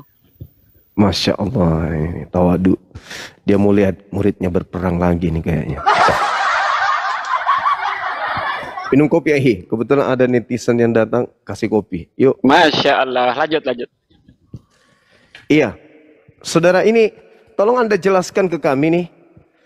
Kami akan ikut seperti Anda menyembah Kristus, makhluk padang gurun yang datang kepada Paulus di tahun 50-an. Kalau saudara bisa menjelaskan apa hak paten, sahihnya, absahnya gereja mengambil kitabnya orang Yahudi. Kalau Anda bisa menunjukkan benang merah dari nabi-nabi Yahudi, dari misalnya nabi besar Yakub, Daud, Salomo, Harun, terus siapa lagi? Nabi-nabi kecilnya yang memberikan indikasi kuat bahwa kitab yang mereka terima dari Elohim itu juga diperuntukkan untuk orang-orang Yahudi. Untuk orang-orang yang ada di Roma sana, di Vatikan. Kalau tidak, berarti Anda hanya menggunakan hasil curian untuk menjajakan makhluk padang gurun yang ngaku Kristus itu. Silakan, saya ingin mendengarkan seorang murtadin membela keyakinannya dan memberikan penjelasan bahwa gereja menggunakan kitabnya orang Yahudi itu karena memang ada validasi. Waktu dan tempat, silakan Miki. Lanjut. Yang dimaksud kitabnya orang Yahudi itu perjanjian lama, Bang? Iya, itu perjanjian baru yang disetting oleh bapak-bapak gereja dengan istilah perjanjian lama supaya memberikan kemudian ruang kepada surat-surat kepompong yang ditulis oleh wartawan-wartawan lepas yang Yesus sendiri tidak kenal siapa penulis-penulis kitab itu, bahkan Yesus tidak kenal kitab-kitabnya orang Kristen. Perjanjian lama di mata gereja justru adalah perjanjian baru bagi Bani Israel dari Tuhannya. Silakan Anda jelaskan kepada kami. Kami ingin tahu. Jadi yang dimaksud kitabnya orang Yahudi itu yang mana, Bang? Kitabnya orang Yahudi itu dari kitab Kejadian sampai Meliaki. Di kitab Kejadian itu, ini kan apa kaitannya perjanjian lama dengan Koten nih ceritanya? Iya. Nah, jadi di perjanjian lama itu jelas kaitannya ada. Kenapa? Karena dari mulai kita, kalau saya ini Kristennya jemaat biasa, Bang, cuman jadi ngomongnya ngawur aja, nggak hafal Alkitab yang begini-begini itu, Bang. Jadi kebetulan saya baru 13 tahun masuk Kristennya. Jadi maksud saya begini, Bang. Di dalam perjanjian lama, kitab Kejadian itu sampai dengan Maleaki itu ada dituliskan bahwasannya apa? Bahwasannya kita ini orang Kristen itu ngomong apa lagi? Saya grogi, Bang. Jadi jelas Lanjut, ada Bang, kaitannya antara perjanjian lama dengan perjanjian baru. Karena di dalam 10 hukum Taurat itu, 10 hukum Tuhan itu juga dikatakan bahwasanya kita itu tidak boleh menyembah Allah lain seperti gitu kan. Terus kita juga, kita orang Kristen yang perjanjian baru juga percaya dengan itu. Kita tidak menyembah Allah lain. Iya, saudara, yang saya tanya hubungannya bukan klaim kita orang Kristen juga tidak menyembah ilah lain, tetapi menyembah anak orang, menyembah makhluk padang gurun yang ngaku-ngaku Kristus bertemu dengan Paulus. Tuhannya orang Yahudi bukan anak Maria. Tuhan Anda anak Maria, konon, padahal bukan anak Maria itu. Yang Anda sembah bernama Kristus itu bukan anak Maria. Itu makhluk padang gurun yang datang kepada Paulus membawa-bawa nama Yesus biar dianggap sebagai Mesias. Yang kita ingin tahu nih, kan agama saudara di dalam Matius 28:19, pergilah, jadikanlah seluruh bangsa menjadi pengikutku. Nah, termasuk kami orang Islam itu sebagai sasaran empuk untuk dijadikan sebagai pengikut Kristus padang gurun. Tapi kami sebelum menjadi pengikut kayak Anda, kami ingin klarifikasi dulu. Apa haknya Kristen menggunakan kitabnya orang Yahudi? Ternyata Anda sebagai orang yang sudah Kristen 13 tahun, waktu yang begitu lama, tidak ada data yang bisa Anda berikan. Anda sudah meninggalkan keyakinan lama Anda demi untuk masuk ke dalam sebuah keyakinan yang tidak ada dasar pijakannya. Kalau kami di Islam, kenapa kami menggunakan Al-Quran? Karena Al-Quran itu diwahyukan untuk seluruh umat manusia. Al-Quran surah An-Nahl ayat 44. Asy-Syura ayat 52. Al-Quran diturunkan kepada Nabi Muhammad untuk disampaikan ke seluruh manusia sampai hari kiamat. Itu legalitas standingnya. Nah, sedangkan kitabnya Musa, Ulangan 33 nomor 4 itu hanya milik kepunyaan Musa dan keturunan Yakub. Kemudian diterangkan dalam Yeremia 31 nomor 31 sampai 33, Tuhan memberikan perjanjian baru kepada Bani Israel dan Bani Yehuda berupa Taurat. Mazmur 147 data 19 sampai data 20, hukum-hukum Tuhan yang datang kepada Yakub, aturan-aturan Tuhan yang datang kepada Israel tidak diberikan kepada bangsa lain. Lalu apa hubungannya dengan Roma? Karena Kristen pertama itu adalah bangsa Romawi. Kristen pertama nih adalah bangsa Romawi. Pertanyaan saya, apa hubungannya kitabnya Yahudi, nabi-nabi Yahudi dengan agama Romawi, orang Romawi Katolik, penyembah dewa-dewa ini? Silakan Anda jawab. Bang, di perjanjian lama itu, Abang bilang tadi kan kitab Kejadian sampai Maleaki. Jadi nabi-nabi di situ itu sudah menubuatkan mengenai kedatangan Mesias, yaitu Tuhan Yesus itu. Yang kami yakini sebagai Tuhan Yesus ya.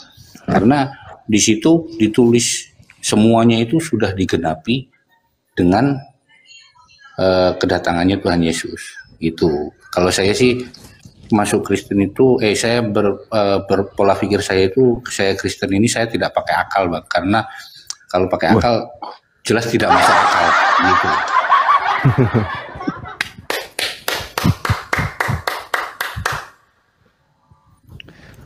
Jadi gini saudara, kalau Anda mengatakan ada nubuat, nubuat itu adalah ramalan. Ramalan untuk yang punya kitab, bukan ramalan untuk Roma. Ya, jadi tapi susah kalau kita berdiskusi, Anda tidak menggunakan akal, apa yang mau dibahas?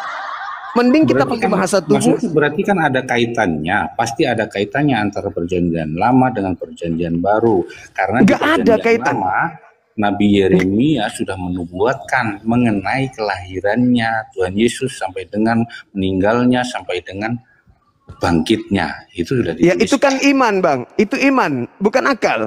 Kalau iman ya anak kambing juga Anda bisa tuhankan. Buku matematika Anda bisa jadikan sebagai firman Tuhan. Kalau bukan akal. Masalahnya ketika kita berbicara mengenai kitabnya orang Yahudi, apa yang diceritakan dan ruang lingkup yang ada di dalamnya itu hanya bercerita tentang Nabi Yakub dan keturunannya. Tak ada yang lain. Kalau Anda mengatakan ada hubungannya, saudara, perjanjian lama Tuhan dengan Bani Yakub itu adalah Tuhan menjanjikan membebaskan mereka dari tanah Mesir dan mengantarkan kepada tanah yang dijanjikan kepada mereka. Itu perjanjian lama. Perjanjian baru Tuhan kepada Bani Israel memasukkan hukum Taurat ke dalam batin setiap Bani Israel dan Bani Yehuda. Tergenapi antara perjanjian lamanya Yahudi, perjanjian barunya Yahudi sudah genap. Di dalam Ulangan 4, nomor 2, nomor 3, jangan kau menambahi perjanjianku, jangan kau kurangi perjanjianku. Sudah genap itu. Gak boleh lagi ditambah-tambah. Yahudi memiliki perjanjian lama, Yahudi memiliki perjanjian baru. Dan perjanjian baru yang dimaksud adalah hukum Taurat.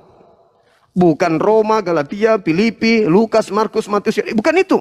Itu adalah surat kabar yang dituliskan oleh pewarta yang Yesus pun tidak kenal mereka. Sedangkan kedatangan Yesus adalah untuk mengajak Bani Israel yang meninggalkan perjanjian baru yaitu Taurat agar kembali kepada hukum perjanjian baru mereka. Jadi tidak ada hubungannya sama sekali dengan Kristen. Nggak ada. Sejarah berpindahnya antara kitab Taurat kepada orang Kristen itu bermula di Mesir, Alexandria. Siapa yang ada di Mesir? Orang-orang Yahudi yang sudah tinggal di sana yang tidak mengerti lagi bahasa Ibrani. Diterjemahkanlah kitab Taurat itu dalam bahasa Septuaginta. Diedarkan kepada mereka. Dari sanalah di abad ketiga sebelum Masehi turun-temurun di Mesir, lalu berpindah ke Roma dan seterusnya. Akhirnya dikoreksi.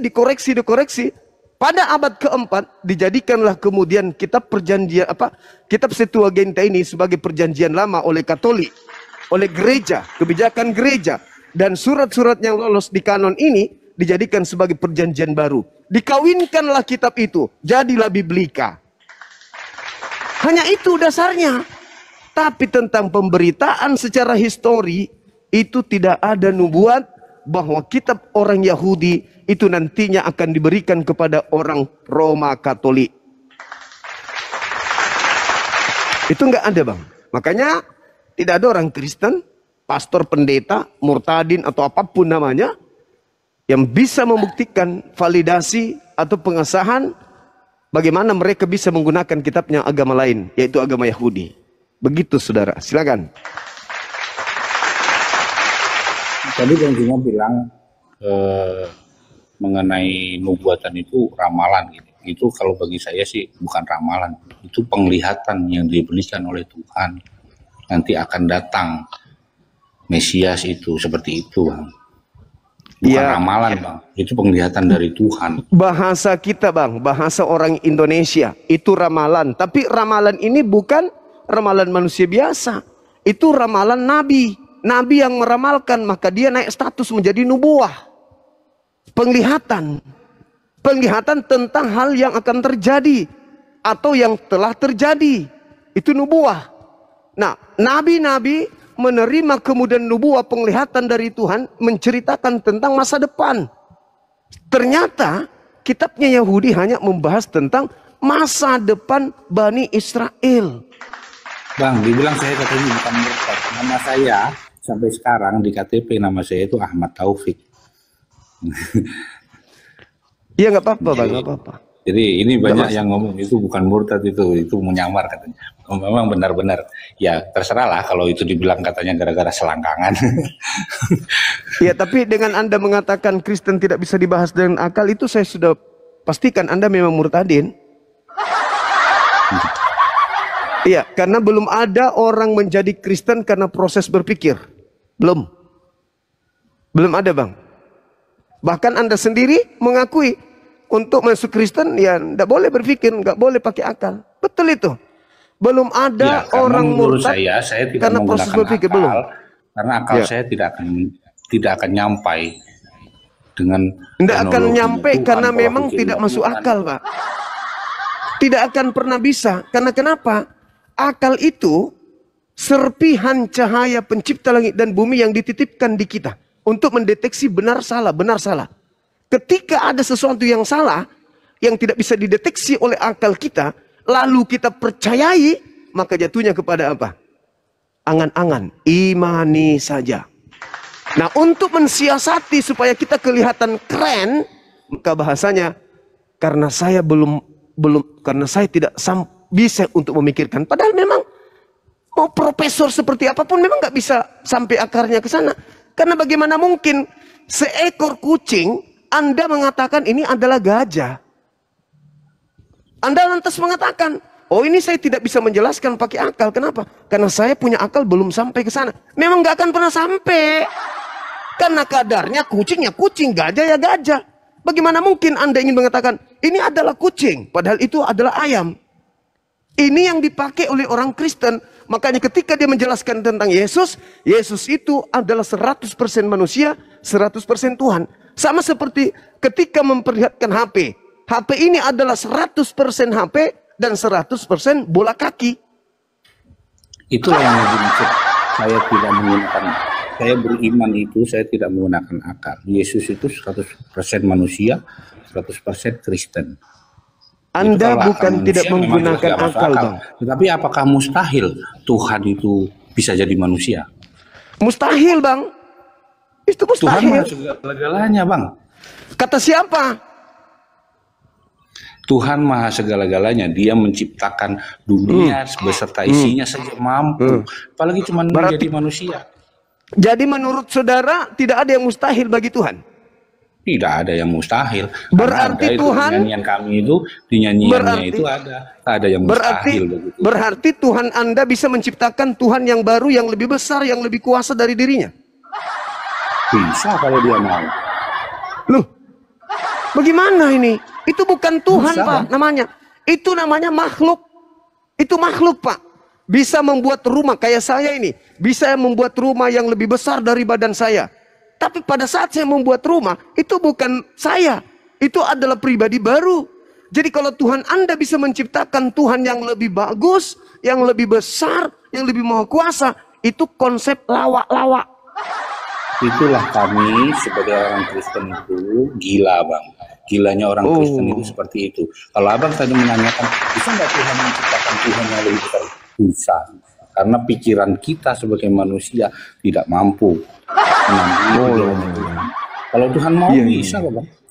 Iya. Begitu gila, juga kan, kalau Tuhan Anda bisa jadi setan, bisa. Kalau dia mau bisa, Bang. Gimana? Oh, bisa. Ya. Dan Anda tidak bisa menyelami hati Tuhan Anda kan? Tidak bisa, saya manusia kok, Bang. Berarti bisa jadi Tuhan Anda lah yang jadi setan selama ini mengganggu manusia. Betul? Bisa jadi kan, bilang Abang. Bisa jadi. Bisa bilang jadi. Abang yang bilang bisa jadi itu, yang bilang bisa jadi itu Abang. Lah kan Anda mengatakan bahwa Tuhan Anda itu bisa melakukan apa saja dan Anda tidak bisa menyelami Tuhan Anda. Contoh nih, ketika di dalam Matius 4 nomor 1. Berarti Tuhan Anda di situ berpura-pura bisa jadi menjadi setan yang mencoba Yesus, betul? Tidak ada Tuhan mencobai Yesus. Bukan mencobai Yesus. Coba Anda baca Matius 4. Coba Anda membaca. Saya nggak bawa Alkitab, Bang. Saya di tempat kerja, jadi. Kata Anda tadi, Tuhan Anda bisa menciptakan Tuhan. Bisa membuat Tuhan. Nah, ketika Tuhan Anda membuat Tuhan yang mana? Yang dibuat atau yang membuatnya? Bang Jumat, tadi Bang Jumat kan menanyakan, berarti Tuhanmu bisa membuat Tuhan. Saya bilang bisa kalau dia mau. Iya, bisa, gitu bisa katanya. Nah, sekarang mengatakan Tuhan saya bisa membuat Tuhan. Iya, Anda mengatakan Tuhan Anda bisa menciptakan Tuhan baru, betul? Bang Juma yang menanyakan tadi, bukan saya. Iya, dan Anda mengatakan iya bisa. Ya, betul. Kalau Tuhan mau bisa loh, Bang. Tapi kan bisa. Tidak pernah terjadi. Bisa. Dari mana Anda tahu? Dari mana Anda tahu? Ya buktinya tidak ada Tuhan lain selain Tuhan Allah. Anak Maria? Nah ini beda bang, ini jalurnya Loh, berbeda kok lagi. beda? Nggak, ini kan bahasan Saudara, kita kan saudara, apa kaitannya saudara, perjanjian Tuhan lama dengan Anda, Kristen? Tuhan Anda bisa membuat Tuhan berupa bayi, betul? Betul. Nah, Tuhan Anda bisa Karena Tuhan membuat, mau. Tuhan Anda bisa membuat Tuhan berupa burung merpati, betul? Berupa roh, bukan burung Burung merpati. merpati, burung merpati. Berupa Alamak. roh.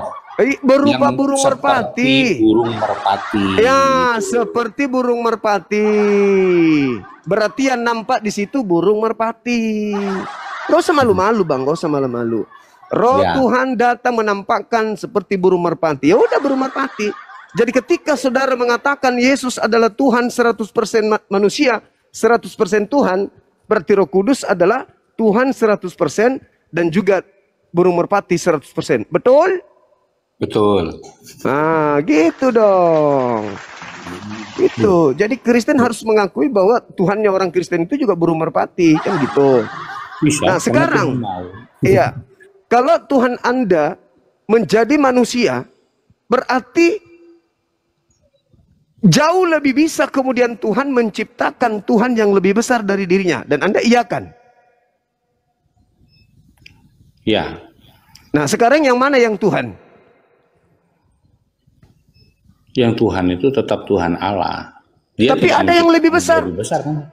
Tapi ada yang lebih besar dari dirinya, yang Tuhan Siapa? barusan dia ciptakan. Yang mana bang?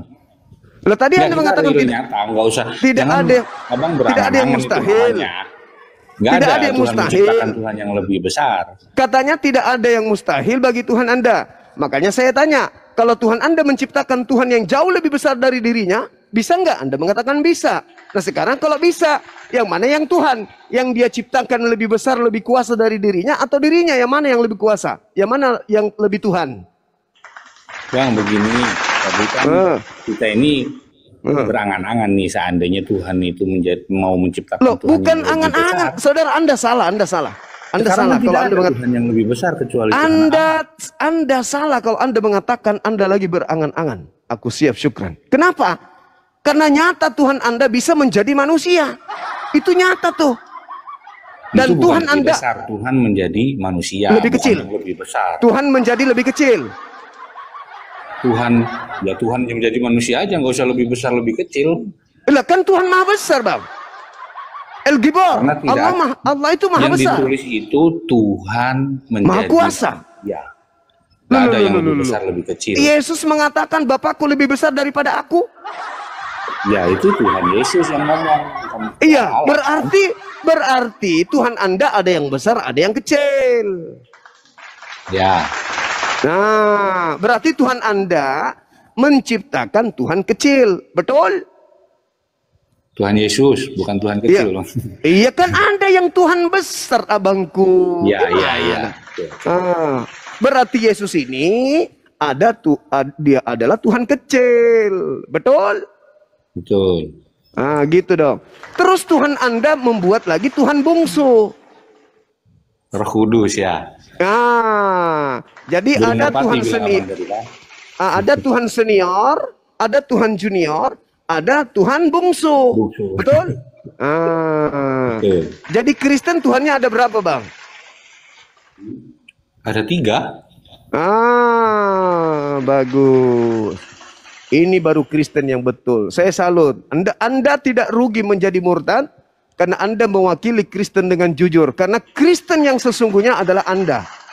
Andalah Kristen sejati. Yang lainnya itu munafik, pembohong, pendusta. Kristen yang benar adalah Anda. Harusnya Anda yang dilantik menjadi pendeta paling besar di Indonesia ini. Kenapa? Karena Anda adalah cerminan ajaran Katolik, ajaran Bang jadi Kristen. pendeta Bang, berat bebannya pendeta itu Bang. Iya, Jadi jemaat tapi biasa aja.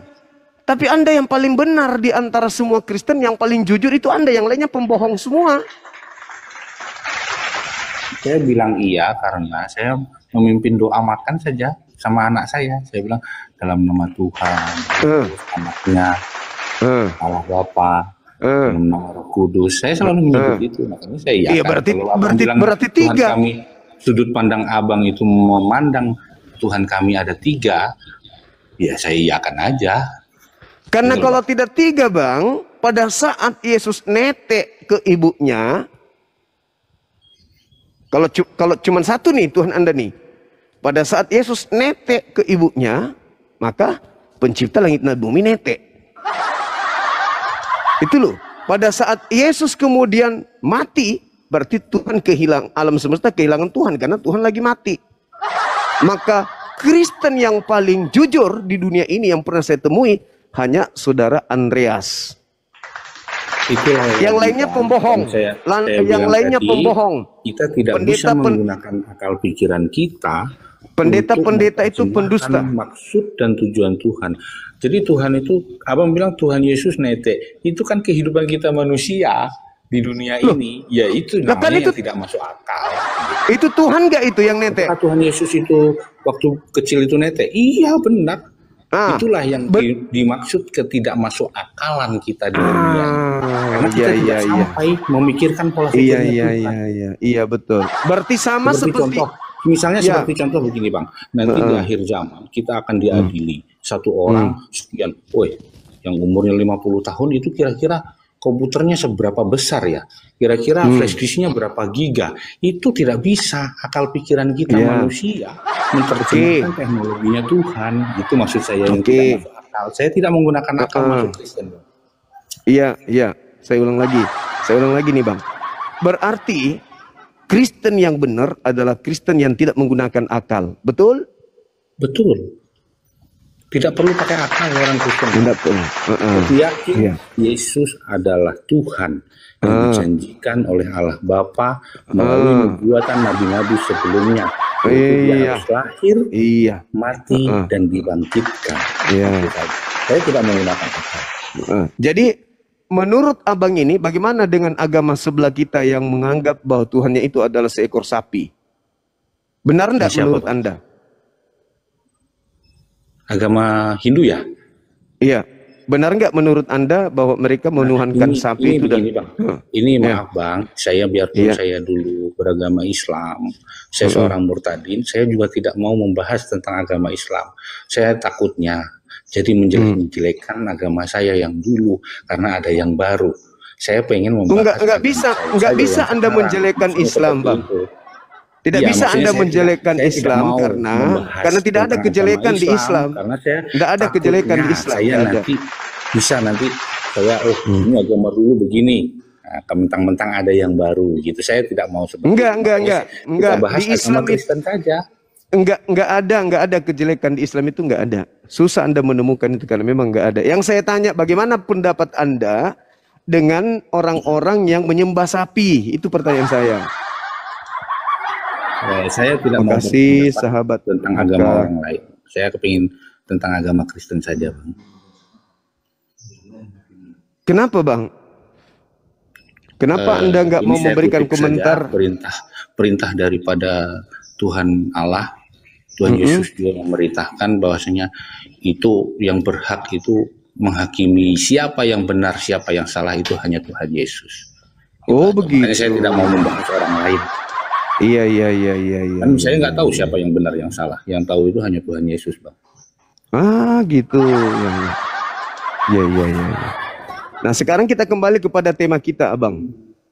Sebagai seorang Kristen, Anda bisa nggak menjelaskan kepada saya apa validasinya orang Kristen ini yang agamanya aneh, yang agamanya tidak masuk akal, dengan kitabnya orang Yahudi. Sementara kalau kitabnya orang Yahudi itu harus prioritasnya akal, bukan yang lain. Orang bodoh itu di kitabnya orang Yahudi itu dicaci maki habis. Kalau orangnya Bang, tadi Abang bilang juga sudah dikatakan kan, jadi di dalam disuruh berpuasa apa segala macam. Ini yang saya alami pribadi ya. Kami Kristen terutama gereja Kalimantan Evangelis ada yang puasa sampai sekarang. Bahkan saya sendiri kemarin bukan kaitannya Bang, kaitannya kitab Bang. Yahudi. Coba dengar dulu. Jadi waktu bulan Ramadan kemarin bapak saya, kebetulan ibu saya udah meninggal. Bapak saya berpuasa, dia telepon, "Le, gimana kamu puasa?" Bapak saya sampai sekarang tidak terima bahwasanya saya ini seorang Islam. Hari Jumat pun seorang Kristen. Tapi hari Jumat pun bapak saya, sudah sholat Jumat, sudah. Kayak gitu aja. Berarti Anda berbohong berarti.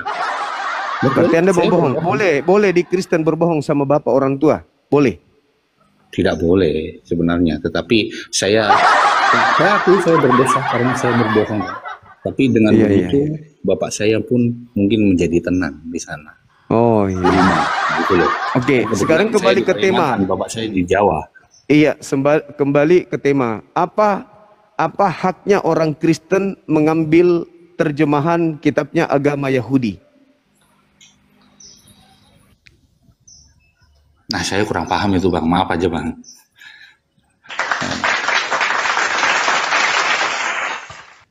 Oke, teman-teman host, barangkali sudah cukup.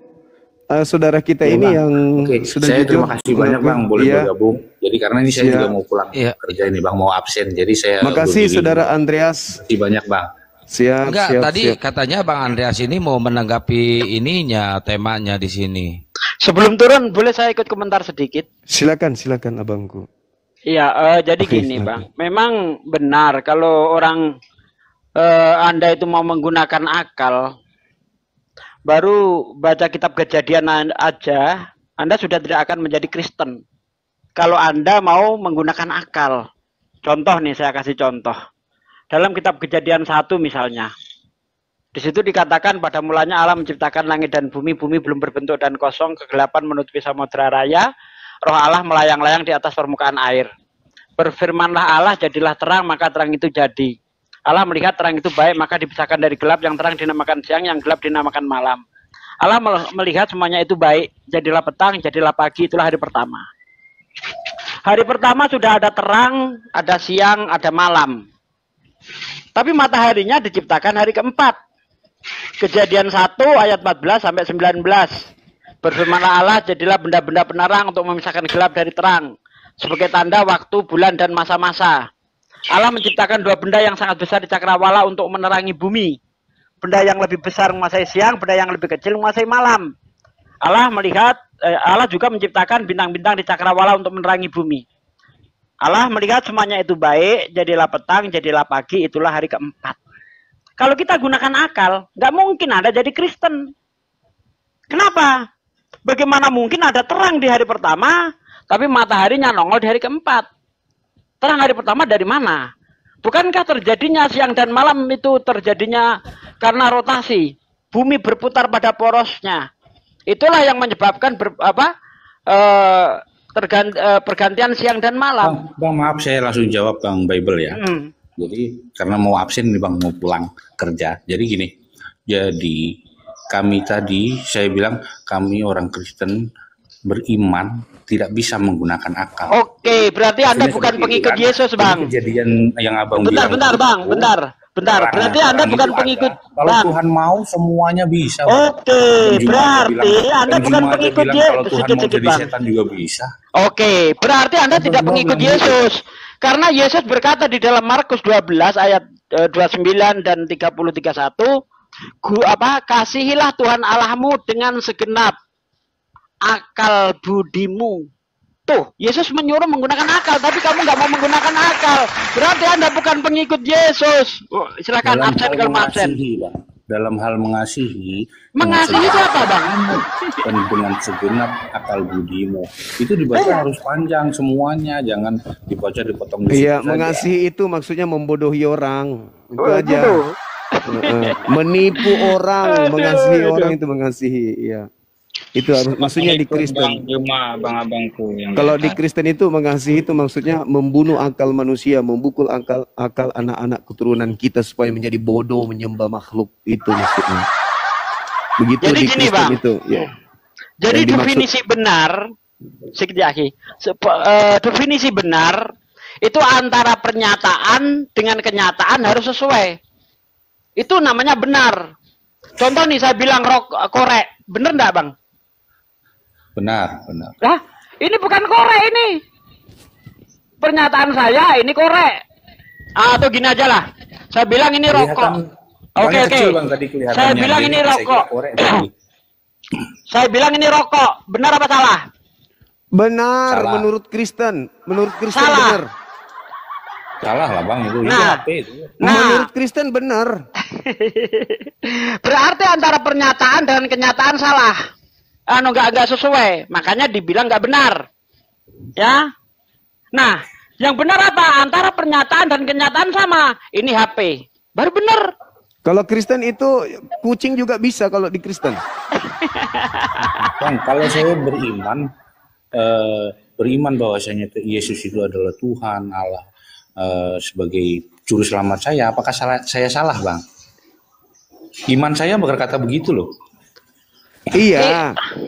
Tapi iman dasarnya itu akal. Lanjut Ahi. Lanjut. Iman itu bukan standar untuk menentukan ini benar ini salah. Bukan iman.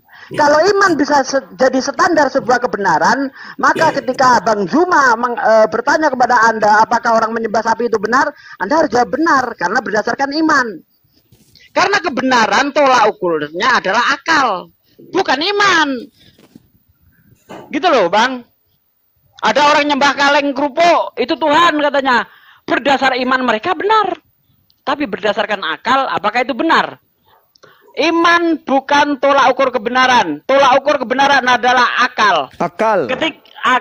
Ketika akal itu sesuai dengan apa yang kita sampaikan, maka diterima. Tapi kalau tidak sesuai, tidak bisa diterima. Makanya di dalam Al-Quran, kita dituntut, afalaya tawakilun. Apa kamu nggak menggunakan akalmu?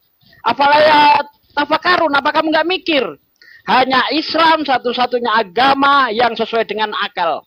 Agama yang sesuai dengan realistis. Ketika orang tidak mau menggunakan akalnya, itu orang sakit, Bang. Ya, orang yang dipaksa untuk mengimani sesuatu yang tidak masuk akal, itu sakit di otak, Bang. Contoh nih, saya bilang 1 tambah 1 harus kamu imani 3, sakit otakmu, Bang. Kalau kamu itu kamu percayai sakit di otak, Bang. Karena akan bertentangan, perang terus dengan akal kita. Tidak mungkin dong 1 tambah 1 sama dengan 3. Yang betul 1 tambah 1 sama dengan 2. Jadi agama yang membawa kedamaian itu agama yang membawa akal. Agama yang tidak sesuai dengan akal, agama yang membawa orang sakit. Gitu, Aki, lanjut. Ya, baik. Iya. Saya rasa Izin udah ya teman-teman, saya mau minum nasi dulu, Gak bisa, terhalang.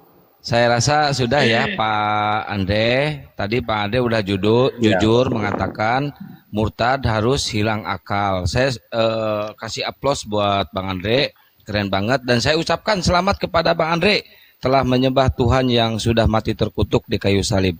Ya, selamat sore ya Pak Andre ya. Selamat beraktivitas. Terima kasih Bang Juma.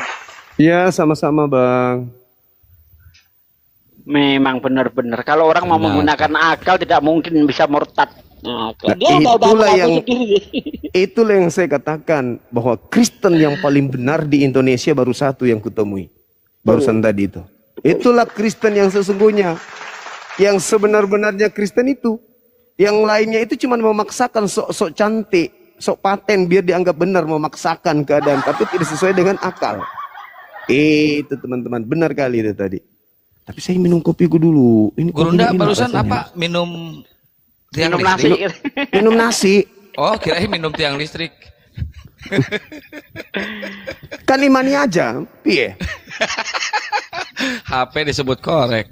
Udah emang benar-benar harus hilang akal, guys. Murtad Ya, itu memang. dia jujur. Keren. Jadi apa? Supaya bisa jadi Kristen harus gila. Karena orang yang nggak mau menggunakan akalnya itu orang gila saja. Tapi dia mengakui loh ngajarin ke anaknya harus menyembah Tuhan 3 di doa makannya. Parah ya Allah ya Rabbi. Itulah ya betapa Islam ini agama yang ya'lu wala yu'la alaih. Agama yang tinggi dan mulia. Kenapa agama Islam agama yang tinggi mulia? Karena sesuai dengan akal kita. Islam itu memanusiakan manusia. Ketika kita dituntut untuk menggunakan akal kita sedang dimanusiakan di situ. Tapi ketika ada agama yang melarang kita menggunakan akal, Anda sedang dihewankan di situ. Nah, demikian tadi kamu segini.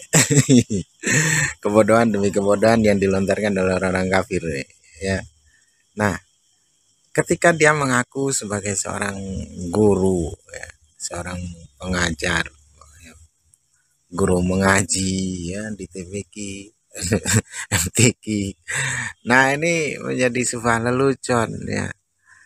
Ketika mengaku sebagai seorang murtadin, lalu apa statementnya ataupun pernyataannya itu berubah-ubah. Yang tadinya dia mengatakan bahwasanya dia itu menikah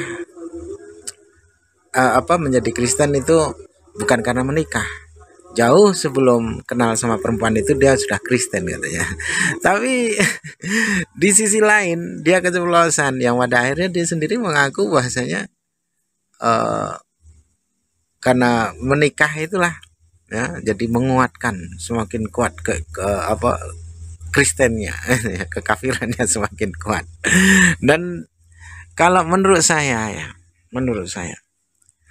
ini dia adalah seorang misionaris sebenarnya. Dia seorang misionaris. Kenapa? Dari gerejanya saja, gereja apa tadi itu ya, lupa saya. Tapi yang jelas dari gerejanya saja, gereja penginjilan itu ya, gereja para misionaris gitu.